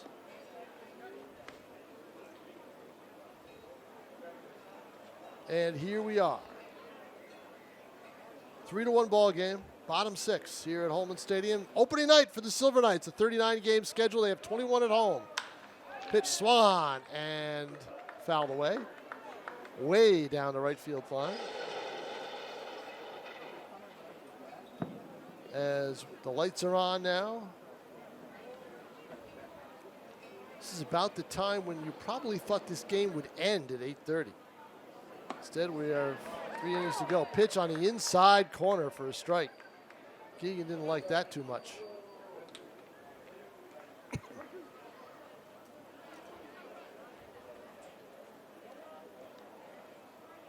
Green winds, delivers, fastball bounced, foul behind home plate and into the screen.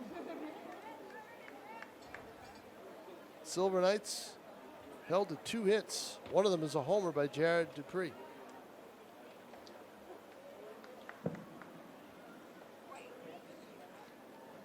The pitch outside for a ball. 2-2. Count is even.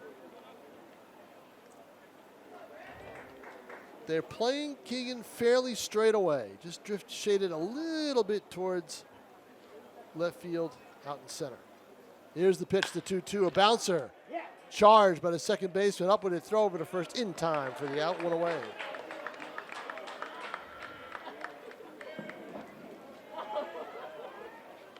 That'll bring up John Meade, the DH. Designated hitter from Franklin Pierce University, number 25, John Meade.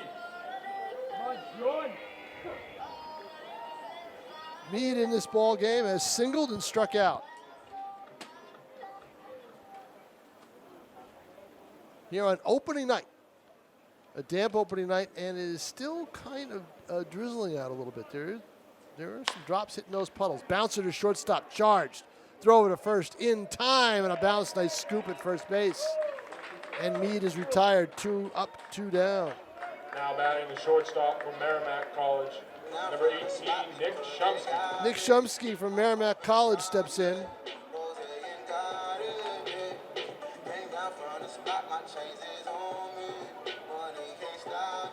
That was a nice charge on the play by none other than Cody Morissette. Some wonder why he isn't in a Silver Knights uniform. Green winds and delivers the pitch right down Broadway for a strike.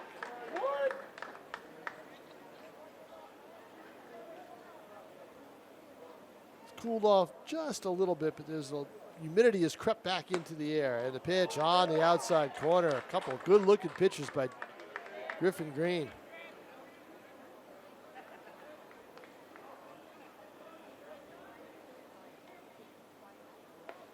The pitch, a bouncer, foul.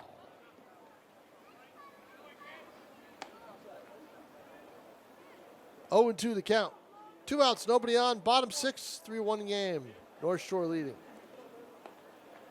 Navigators have navigated everything through this one except for a home run by Jared Dupree. And a pitch, strike 3. Griffin Green does a good job for North Shore. Stymies the Silver Knights. 3 up, 3 down. We have played 6. It's a 3-1 ball game.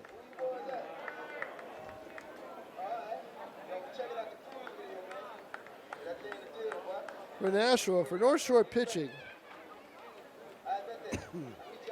they have struck out. That's only 2 strikeouts. So Nashua is putting the bat on the ball.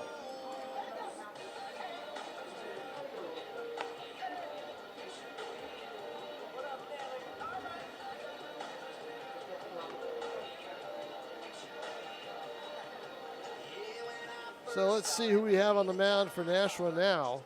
Looks like they've made a change.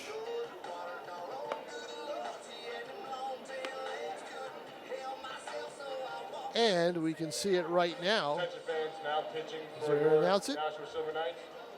Number 10 from Iona, Michael Untrack. Michael Untrack from Iona. And he's not a freshman. He is going to be a junior. So untracked. Let's see if he can get untracked here in the top of the 7th. This is when these future league games are won and lost with the bullpens 7, 8, 9. Because you got to think that 3-1 score won't hold up. Just a question of which way it goes. So due up for North Shore.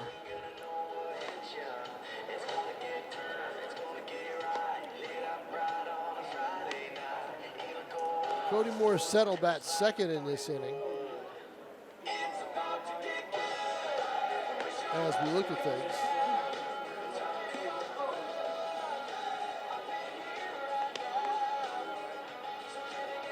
Ben Malgeri should be leading off, according to my book. He was due up until there was a pickoff at third base. So it should be Malgeri, Now batting the right Morissette, fielder from Northeastern and the brick. University, number 22, Ben Malgeri. Alex Brickman, who played briefly here for Nashua a couple of years ago. So Malgeri is up, untracked on the mound, and here's the first pitch. Inside for a ball.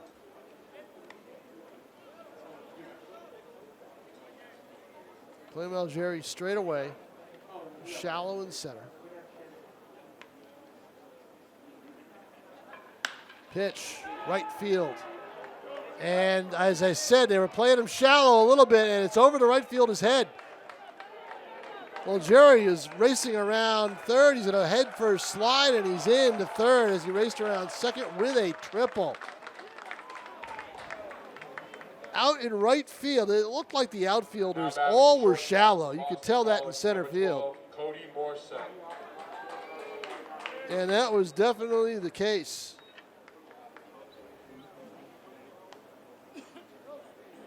Right fielder Ben Rounds was in and just couldn't get the jump. Cody Morissette now steps in with a runner at third, nobody out.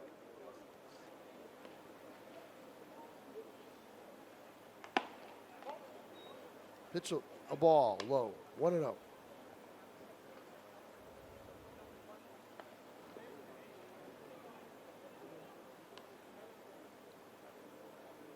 Untracked to the belt, delivers inside, and it's 2-0 on Morissette. No activity at all in the Silver Knights bullpen. A lot of players standing up.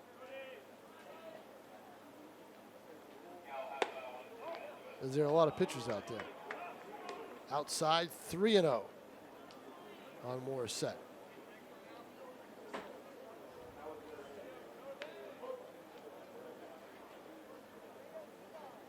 3-0 on the corner for a strike is Morissette taking all the way up 3-1 with a runner at third.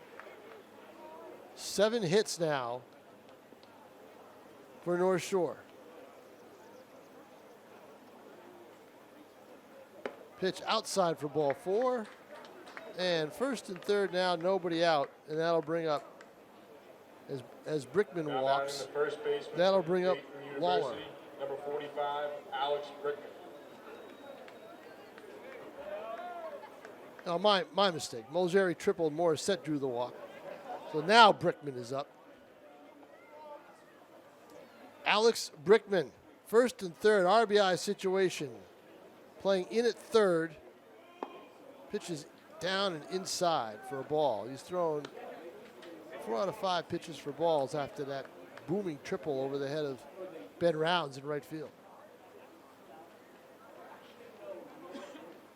Dylan Jones has a few words to the pitcher. Will change his signs, I think.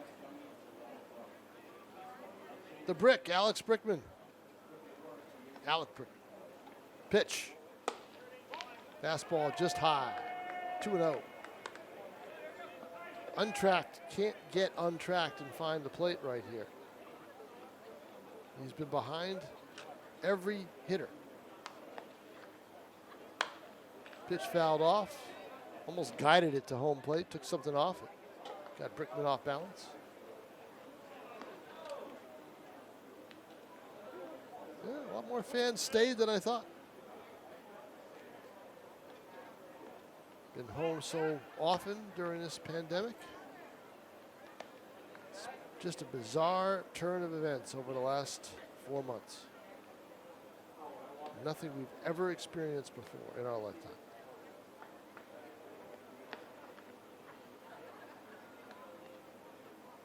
Pitch. Booming shot to center field. But it's caught, but it's going to score a run.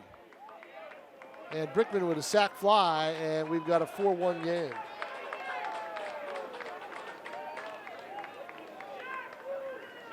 Brickman just took it and gave it a ride to the deepest part of the ballpark. And of course, as I was about to say, they weren't going to play Brickman that shallow. And in center for Nashua, Troy Streffler Jr. was able to run it down. That'll bring up Lawler, and he gets hit.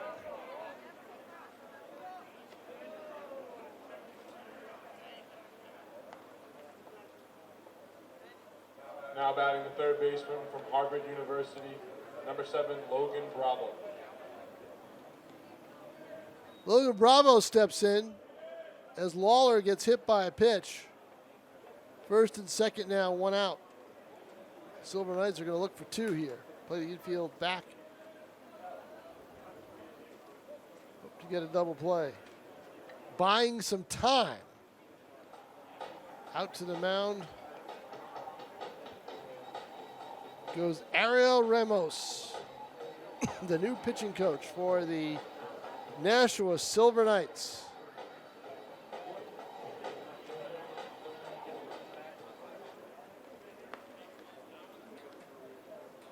Talking to his left-hander. We've got right-handed action in the bullpen.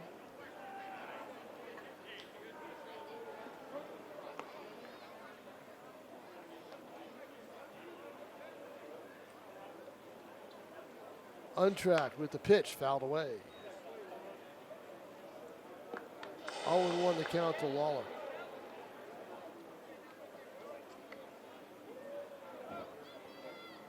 Or to Bravo, I'm sorry.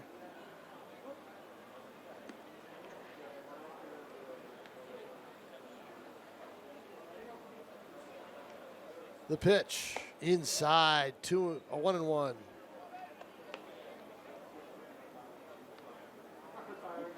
Remember, these pitchers have not thrown live hitters in a long time, but the pitchers probably should be ahead of the hitters in this situation.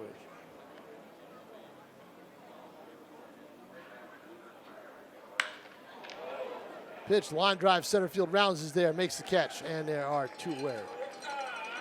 Rather, Scheffler Jr., I'm sorry. Now batting 2 down. From Boston College, number 26, Peter Burns. Peter Burns from Boston College steps in. Burns in this ball game has singled, reached on an infield hit, and grounded out.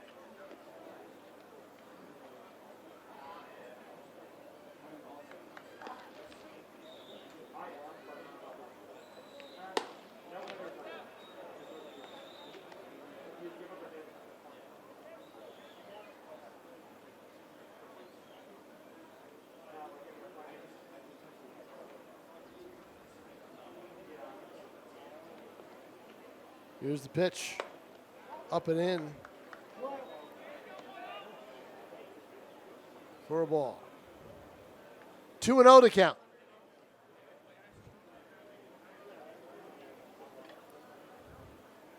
Untracked, looks in for the sign.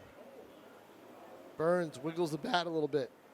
Fastball. Oh, he took a little bit off that, I guess. A little slider. And missed down low, 3-0. 4-1, North Shore Navigators lead it here in the top of the 7th inning.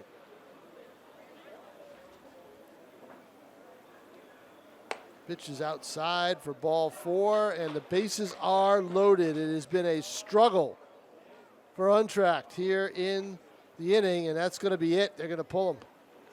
Kyle Jackson comes out, wants to stop the bleeding, especially with the right-hander up.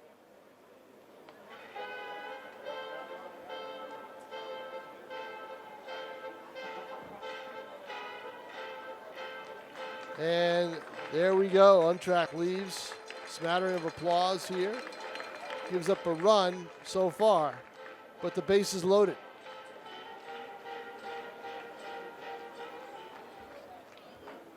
We got a tall right-hander on the mound for Nashua. We'll see who it is as soon as they Attention fans, now pitching they for already know. your Silver Knights, number 38 from Binghamton, Gabe Driscoll. Gabe Driscoll on the mound. Driscoll hails from Toms River, New Jersey. 6'4", as I said, he was tall, 200 pounds, a sophomore. So he's going to be a sophomore this fall at Binghamton.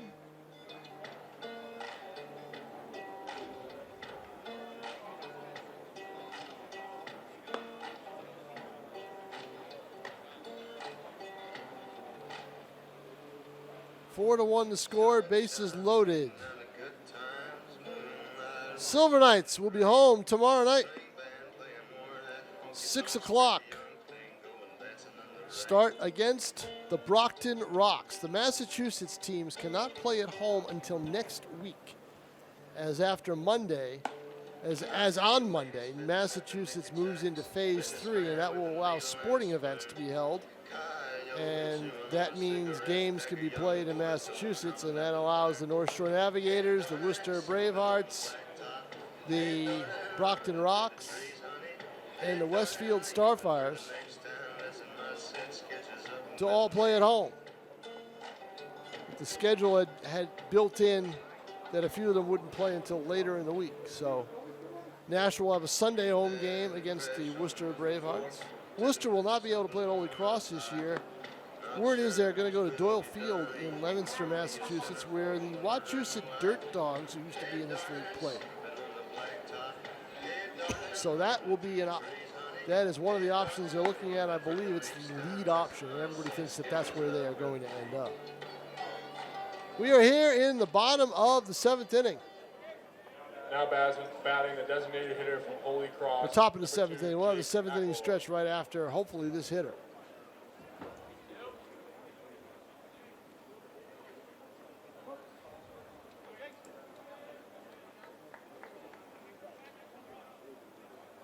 McElroy steps in.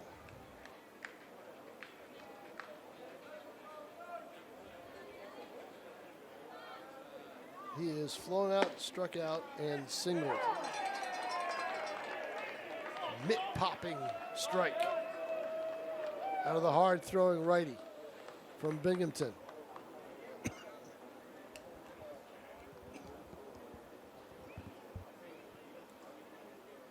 Come from the stretch, the pitch. Got the corner. They give it to him. I'm at an angle off to the right. I am still socially distancing from our cameraman, Jim McLean.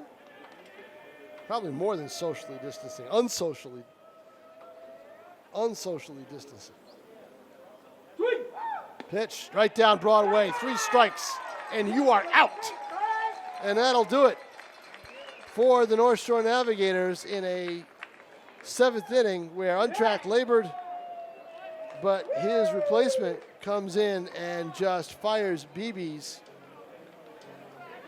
Gabe Driscoll.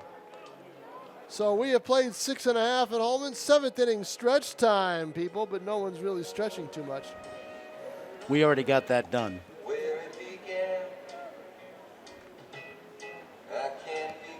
Everybody did get it done when they left. This is Walk true, away. Tom. By the way, I think you're unsociably distancing. Yes, that's true. That's true, Jim McLean. I am unsociably distancing. Yeah, like 30. Let's just say I'm not being very social. 30 feet away in your own little room. I'm in my own little cubby hole, my Fortress of Solitude, Part 2. Yahoo. Thankfully, it's a lot warmer. I don't think you could have handled the first one in the Arctic. No, that's for sure. No. You complain when it gets below 50 degrees. I complain when it gets below 70 degrees here. And it is probably, let's see, the temperature right now at 8:47. As we look at our smartphone, we refresh it a little bit. It is 72 degrees, Jim McLean, so we are 2 degrees away from complaints. 3 degrees away. Awesome. Good for you. So did you break out the pool this year? Oh, it's open, wide open, and I am going to go in it when I get out of here after I do my work. Good for you. Ricky Alexi is the pitcher right now for North Shore. He hails from Newton, Mass. He's a 6'2", 195 righty junior. Southern New Hampshire University, a school where Nashua has had plentiful players in the past, but not so this year.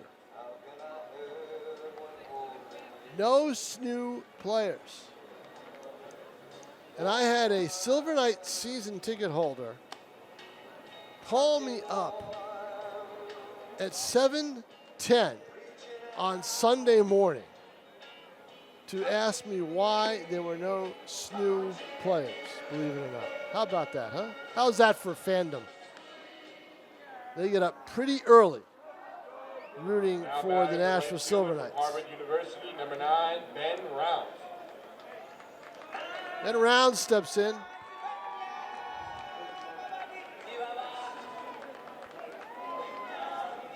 Rounds in this game into a fielder's choice, forced at second, and flew out to center, 0 for 2.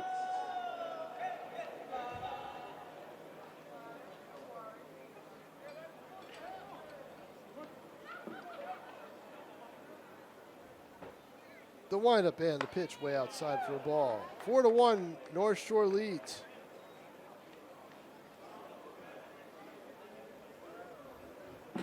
Tom King here at Holman Stadium. John Collins has left the building, everybody. Had a work emergency that he had to deal with. Believe it or not, we do have other jobs. How about that? Jim McLean on camera. Pete Johnson is our executive producer, and he left the ballpark. How about that? Yes, he is.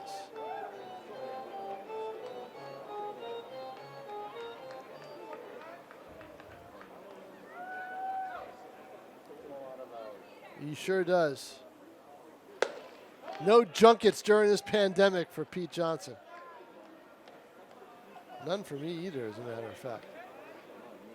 No, who's traveling these days? That's the question. You know, I know people who have, and I'm like, wow, better you than me. Yep, exactly. The 3-1 count and the pitch, swung and missed. Browns was trying all over it on the fastball. 3-2. You're up with 4-1 in the bottom of the 7th. 4 runs, 7 hits, no errors for North Shore. 1 run, 2 hits, no errors for Nashua. Pitch up high for a ball. Rounds is on. Leadoff walk. First time Nashua has had the leadoff man on. Now batting the catcher from Franklin Pierce University. Dylan Jones. Dylan Jones. Jones lined to third and walked. 0 for 1. Runners probably won't be looking to run in this, especially with Jones up.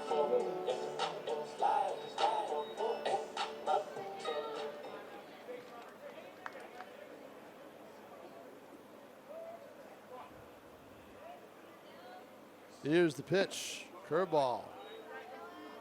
A little low. Looked good to me. Went across the plate, but it's 1-0.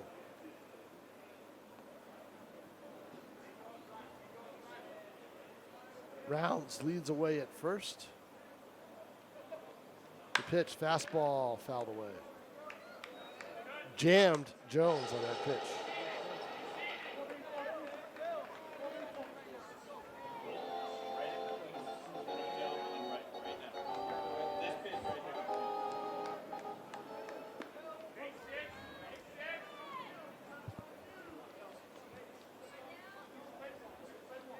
And here's the pitch, way outside. Nice save behind the plate. Saved the runner from going to second base. But what would have been a wild pitch. 3-1 now. Well, 2-1 on Jones. I thought 3-1, but they have 2-1 on the board.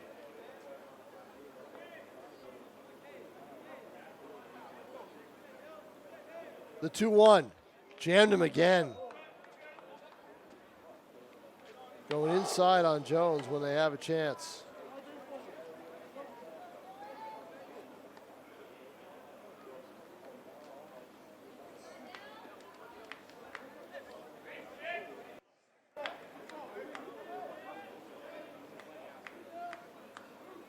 Alexi's pitch swung on and missed, and he gets Jones. Battles back down 2-1 and strikes out one of the better hitters in this lineup, Dylan Jones. Now batting the center fielder from the University of Maryland, number 14, Troy Scheffler Jr. Scheffler Jr. steps in. Popped up and flown out to center.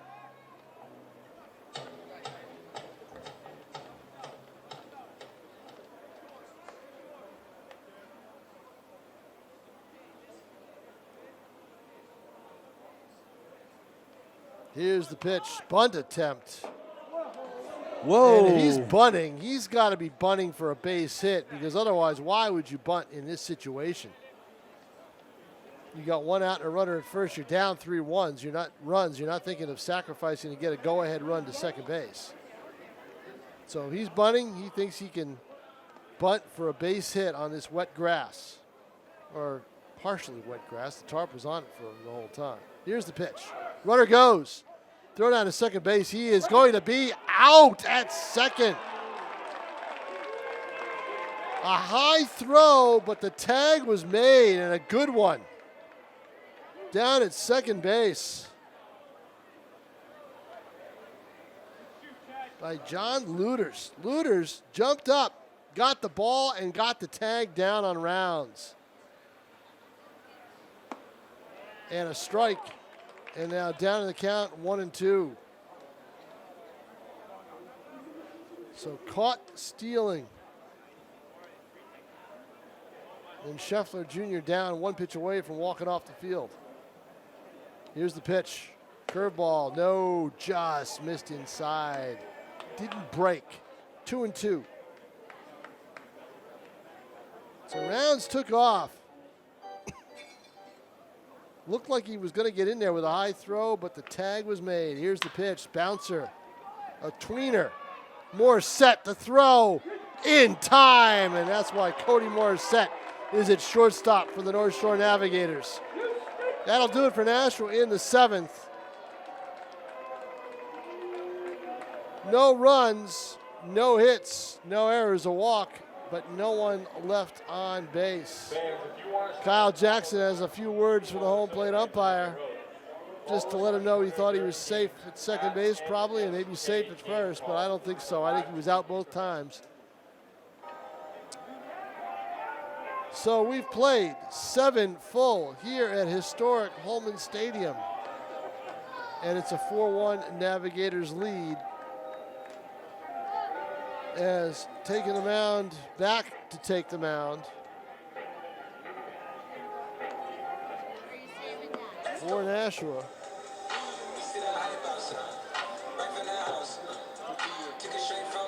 is going to be Driscoll.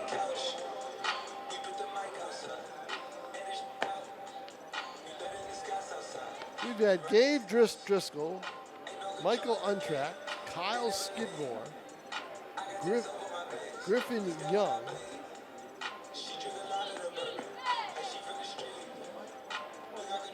and of course Jeff Moussow, the starter. We've had 5 pitchers for Nashua.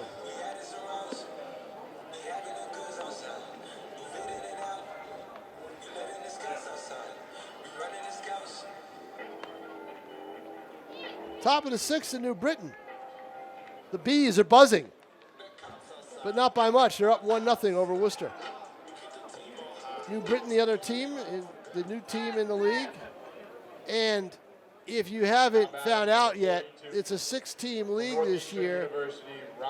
Not because anyone else has left the league. As in the offseason, we saw the Bristol team leave. Bristol, Connecticut. They went to the NACBL. But replacing them, the New Britain Bees, in a stadium which is a minor league, used to be a AA ballpark. And New Britain can seat a lot of people, probably about 6,000. 4-1 to score. But they are the other team with home games this weekend. Popped up down the left field line. It's going to be in foul territory barely, and right there to make the catch is DePere. 3. One away.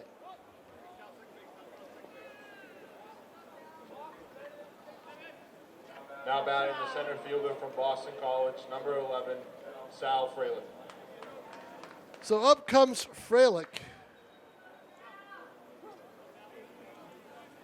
who has driven in 2 runs and scored another. Popped up, and a catch is made. Another foul pop-up down the line, and this one is made again.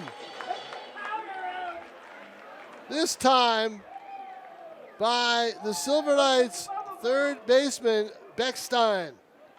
Now batting the right fielder from Northeastern University, number 22, Ben Malgeri. Malgeri will step in.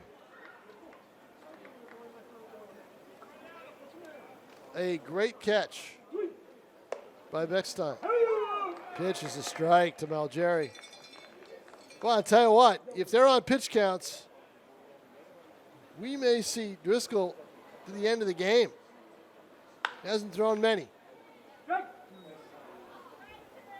Threw 3 in relief in the last inning.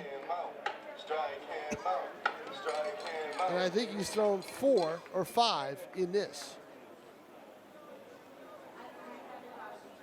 The 0-2. Fouled away. Malgeri keeping Driscoll working just a little longer than he wanted to.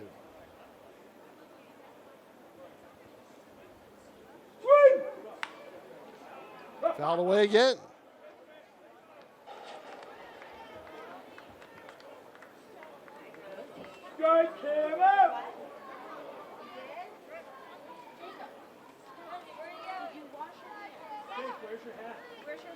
Here's the pitch. Swung on and missed, took something off it, and Driscoll, a 1-2-3 inning as he was dealing away. Wheeling and dealing. Gabe Driscoll gets congratulated by his teammates. We'll see if he comes back out for the 9th. But we played 7.5 here at Holman Stadium. And it's 4-1 in favor of North Shore. Brady Day, Luke Beckstein, and Jared Dupree will get some defensive changes for North Shore. Not sure who we have out there right now, but Dupree, Beckstein, and Brady Day are up. Has anybody noticed this year, and if you're watching at home, the mosquitoes this year have been brutal? They just don't leave little bites. They leave big ones, big craters. And I have been eaten alive all late spring and into this early summer. Kyle Jackson doing the changes. Umpire trying to get the attention of the official scorer. New second baseman or center fielder, can't tell. Looks like it's at second. Sorry, he was signaling to you.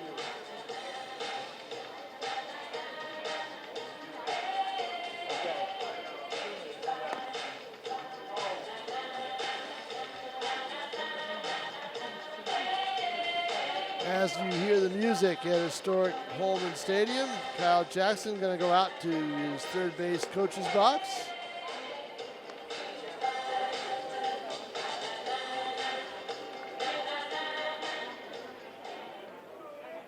Now batting the second baseman from Kansas State University, number 8, Brady Day.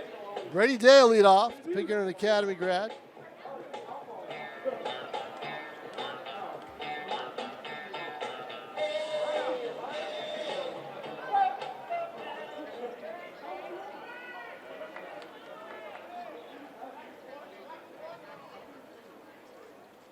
And the pitch, a strike down low.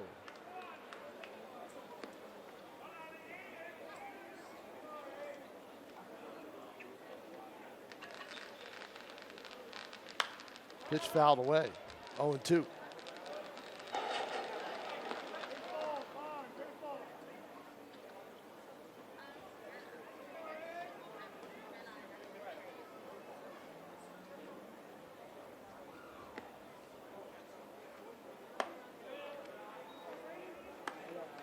Pitch is a little bit outside for ball today.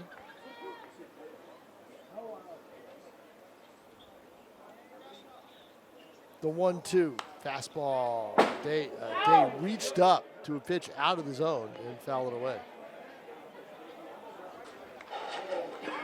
Tomorrow night, Joe Quintal takes the mound for Nashua against Brockton.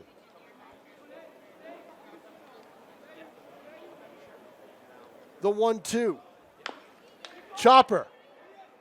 Fielded, turns, wheels, throws in time for the out. Nice play. Nice play by North Shore's pitcher in this inning. Third baseman from Kansas State University. Jack Wallace out of Franklin Pierce, senior. Beckstein will step in. 0 for 3. Flew out, popped up, and flew out. Wallace's pitch is outside for a ball, 1-0.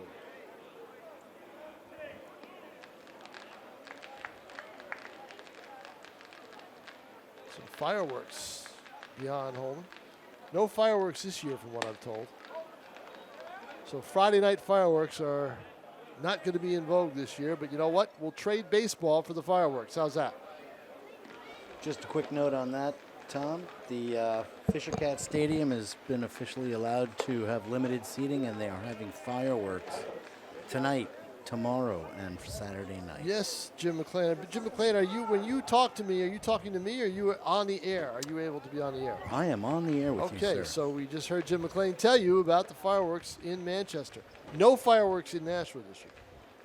Yeah, and there is no fireworks. I was trying to find a place. Probably anywhere, right? Nowhere, anywhere from Provincetown all the way up to here, all the way up to York, Maine.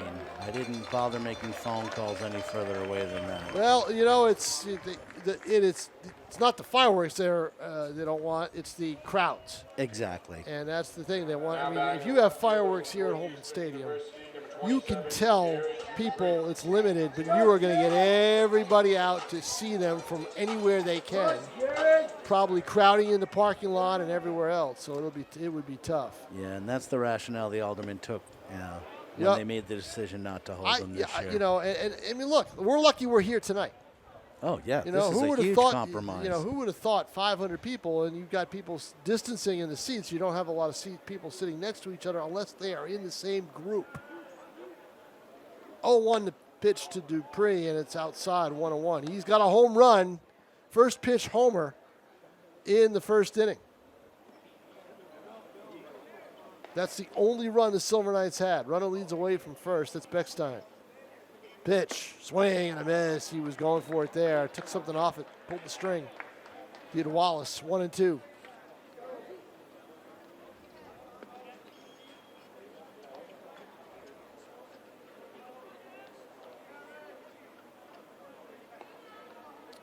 Wallace comes to the belt. The pitch, curveball again, and he gets him. Strike 3, swung on and missed. Now batting the first baseman from Vanderbilt University, number 13, Dominic Keegan. That'll bring up Dom Keegan. Keegan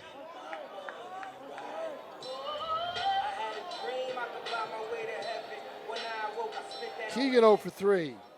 Flew out, popped up, flew out to center, popped up, and grounded out 4-3. Pitch. Our next TV game will be next Thursday against Worcester.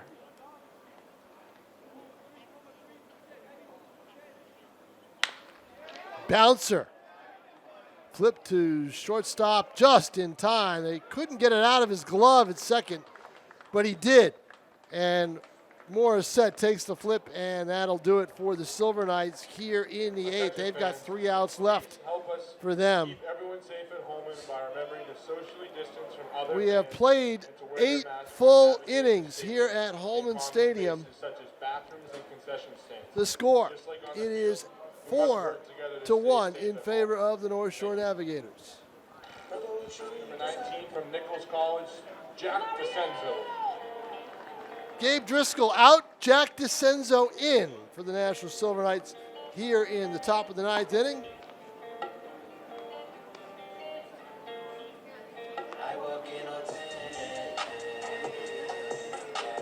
On a muggy, was a beautiful night at first, and now it turned into a muggy night at Holman, thanks to a thunderstorm.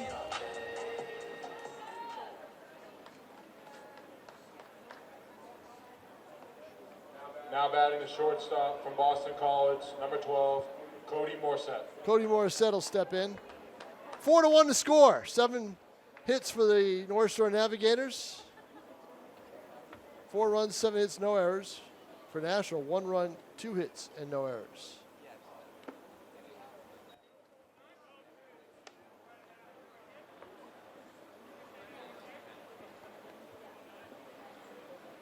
Pitch to Morissette, ball 1. Swing and a miss. Big cut by Cody. Son of former Riviera University head men's basketball coach Dave Morissette. Played here for Nashua a couple of years ago. Played in Cape last year. Pitch down low. 2-1. A lot of fans were hoping that Cody Morissette, when the Cape Cod League canceled, would play here. Don't know the full story. Word was there was an inquiry, but that the roster, they had taken away they had scooped up so many players. Kyle Jackson told me in late May that he was going to be loyal to the players that he had already signed. And, you know, you build your roster no one thought this was going to happen with the pandemic and the Cape Cod League canceling and the New England Collegiate Baseball League canceling. So you got a lot of Division I ball players in this league, which is usually dominated D2, D3, depending on the team. Martha's Vineyard Sharks used to, when they were in this league, used to load up on players from Vanderbilt. They had a connection. The 2-2 is down low, and it's 3-2.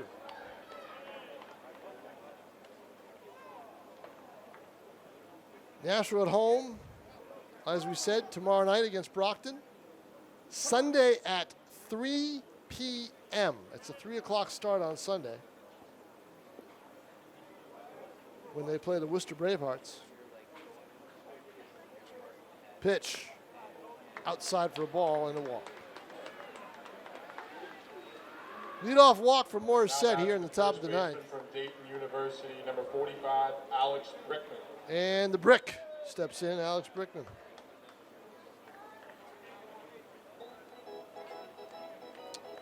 The New Britain Bees will be buzzing into Holman Stadium on Wednesday. A lot of home games for Nashua early in the season with the situation in Massachusetts, as one would expect. Pitch. Blooped down the line, and a lot of people in the way there, including the bullpen, and it's foul, out of play.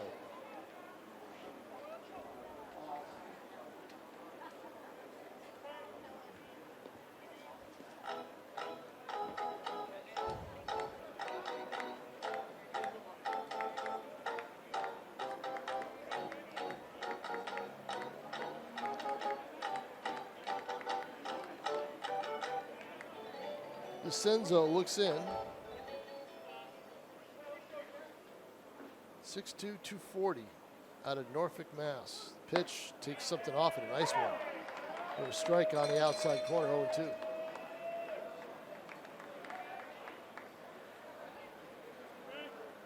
He's from Nichols College, which also happens to be the alma mater of one Silver Knights general manager, Cam Cook.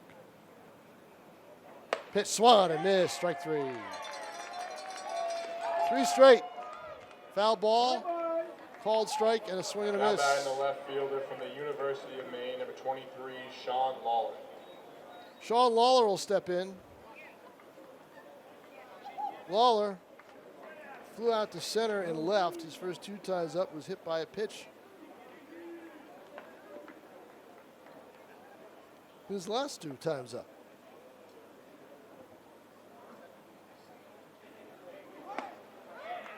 Swung on a miss for strike one.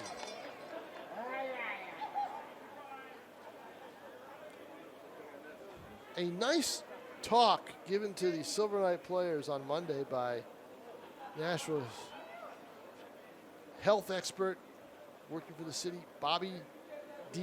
Bagley.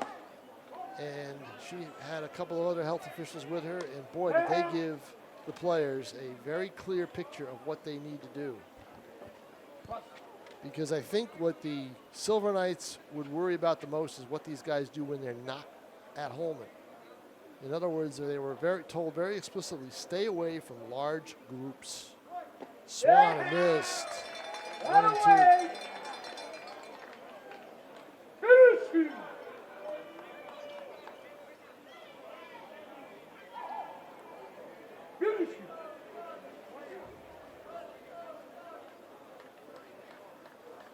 DeCenzo looks in for the sign. Comes to the belt. The pitch. Fastball just up and away. Almost got the hitter to chase. But Waller wouldn't bite.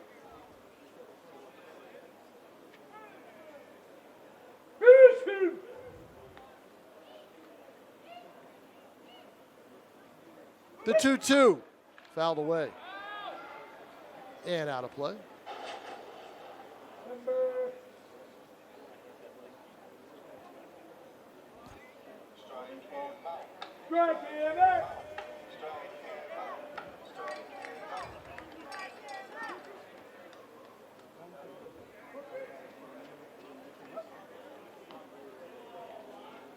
DeCenzo looks in for the sign, takes his time. Runner leads away from first. Here's the pitch. And a screwball down and in, and he got him. The old-fashioned screwball, it looked like. Of course, they don't call it that anymore. It's more like a split finger. But he put it right down and in. Bottom of the seventh, New Britain now up 4-0 on the Bravehearts, defending Futures League champions. The owner of the Silver Knights, John Creedon Jr., got to celebrate a title last year. He certainly thought Nashua was going to make it to the semis as they had taken an early lead on North Shore in the playoff game last year, but a big booming home run changed all of that.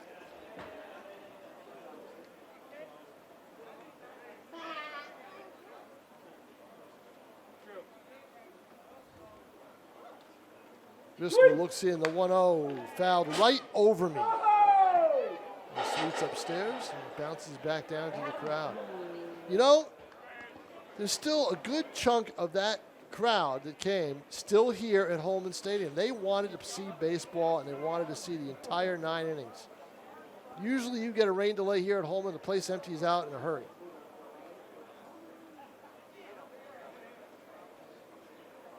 Driscoll comes to the belt, or DeCenzo comes to the belt, the 1-1. Fastball just missed. Jones tried to frame it, but didn't work. 2-1. 2 outs. 1 on. 2-1 count.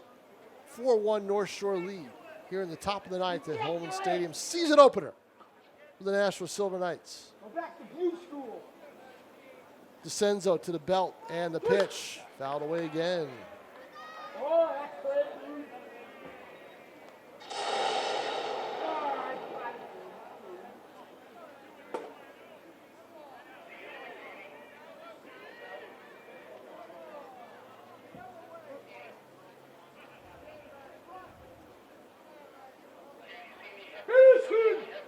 DeCenzo to the belt again. Another attempt at the 2-2, but now the batter steps out and DeCenzo steps off.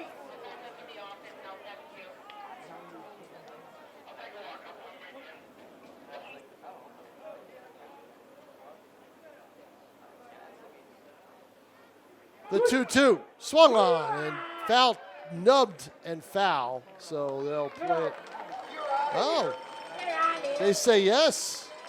Looked like he picked that up in foul territory. I guess not. Or maybe it was swung on and missed. I thought he made contact with it myself, but I guess it was a swinging strike, and they throw down to first base for the out. And that'll do it. here in the top of the ninth. No runs, no hits. There was a walk and a man left. We are going to the bottom of the ninth inning. Last licks for Nashua, as they used to say in the Sandlot, 4-1 to score. New Britain is now up the lead to 6-0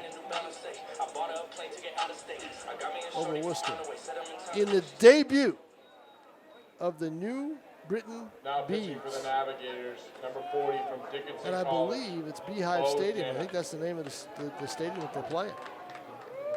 If it's not, it should be. But I believe it is Beehive Stadium.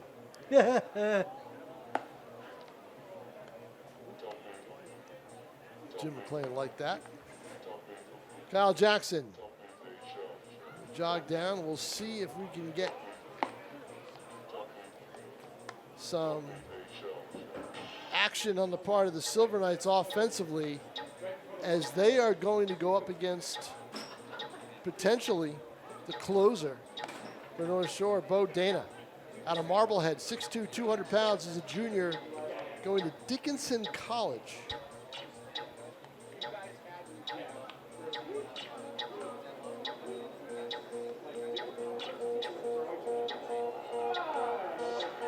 Due up for Nashua in this inning, John Meade, the DH. Shumsky, the shortstop, and Rounds, the right fielder. Dickinson College is a liberal arts school in Carlisle, Pennsylvania.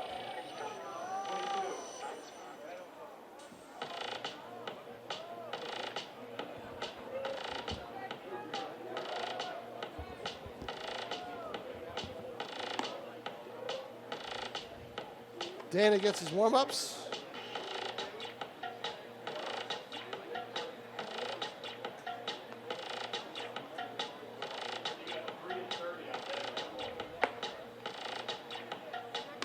He's getting a lot of warm-ups. They're giving him some extra time. One thing you notice this year is the lack of games in between innings with the fans. That won't take place much this season at all. They had a little bit of contest with the pitchers or with the players. Now batting number 22 And from Endicott. one inning, and they did it first. Love is gone in the bottom of the sixth, before the bottom of the sixth. So, but no in-between inning activities for the fans this year, as everybody tries to kind of keep their distance. Tom King here, giving you Silver Knights action here on National ETV, live from Holman Stadium. Pete Johnson, our executive producer, but giving you all the moving pictures. The talented Jim McClain, who I have worked with all the way back into the 90s, everybody. Decades ago. Centuries ago, Jim McClain. Centuries ago. We definitely qualify as having worked with each other in a prior century, yes. Yes, we do. The 1-0. To Meade. Dana takes his time. He threw a lot of warm-up pitches. Now he takes his time on the mound. There's a fastball low, 2-0. Kind of shows a little frustration. He was throwing darts in warm-ups in the hour warm-up period that he had. Gave him a lot of time. Pitch. Got the corner. That's a ninth inning of a 4-1 game, and it's time to go home type of call.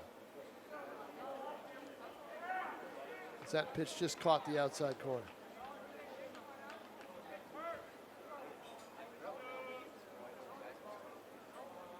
The pitch.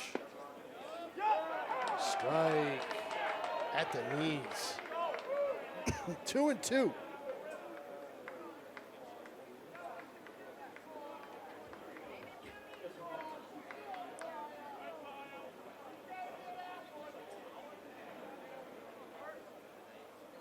Here's the pitch. Just a little inside.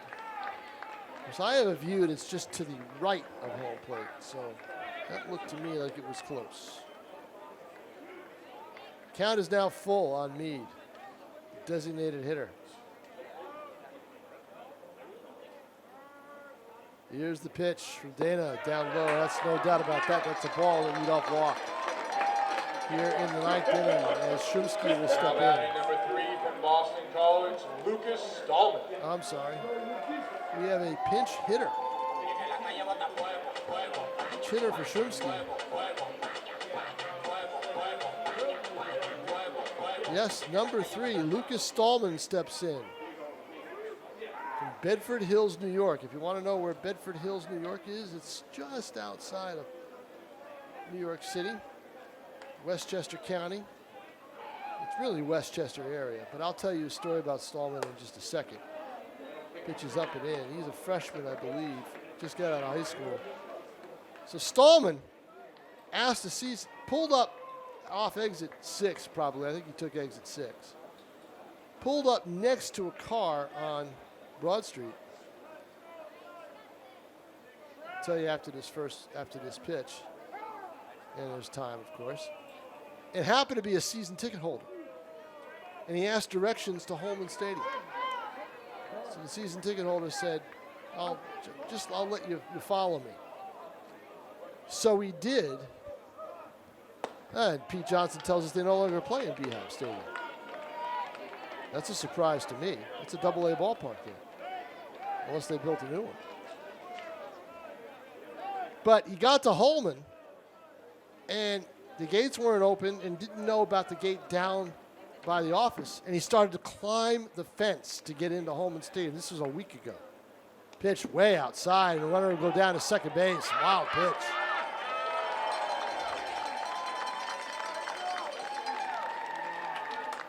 And the season ticket holder happened to be sticking around and said, wait a minute, no.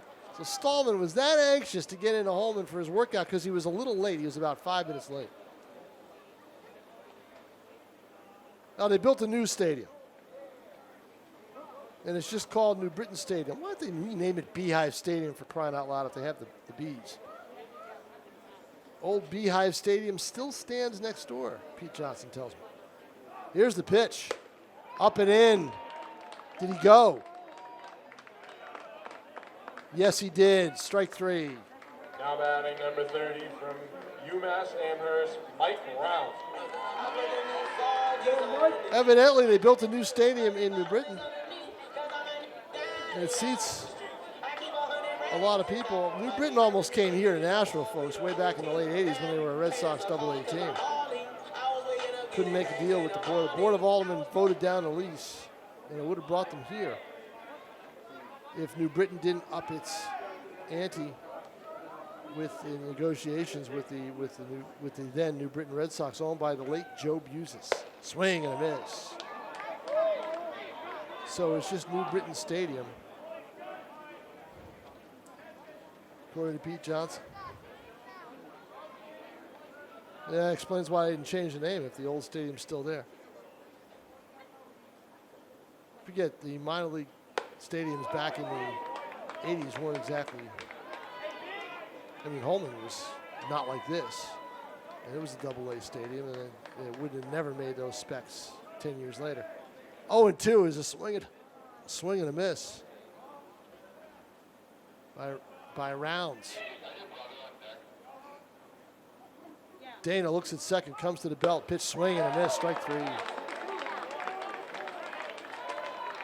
So the Silver Knights are down to their last out. It's going to be their last out. Going to be Dylan Jones, unless there's a pinch hitter coming up.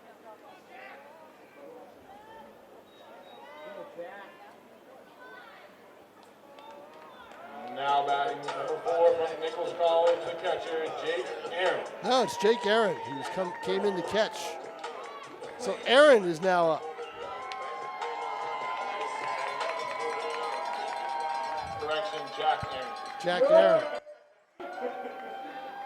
2 outs, runner at second, 4-1 to score. Silver Knights down to their last out here on opening night.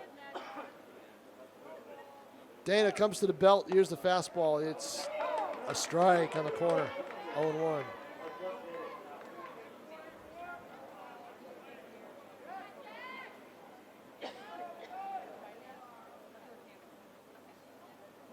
It's a shame the city of New Britain built a new ballpark and they don't have a affiliated minor league team. pitches up high and away. The Atlantic League, Independent Atlantic League, which was here in Nashua, obviously, with the Nashua Pride. Read some of my stories in the Telegraph. Every month I am going back in time and talking to somebody who was on that 2020 years ago championship team for the Nashua Pride. The 1-1 now to Aaron. Defensive swing as he just gets a piece of it and fouls it off.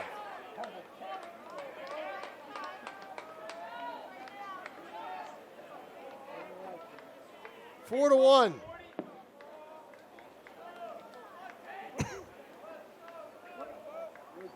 Two outs, runner on here in the bottom of the ninth. Nashua down to its last strike. Dana with the pitch. Swing and a miss, and that'll do it. North Shore wins the game.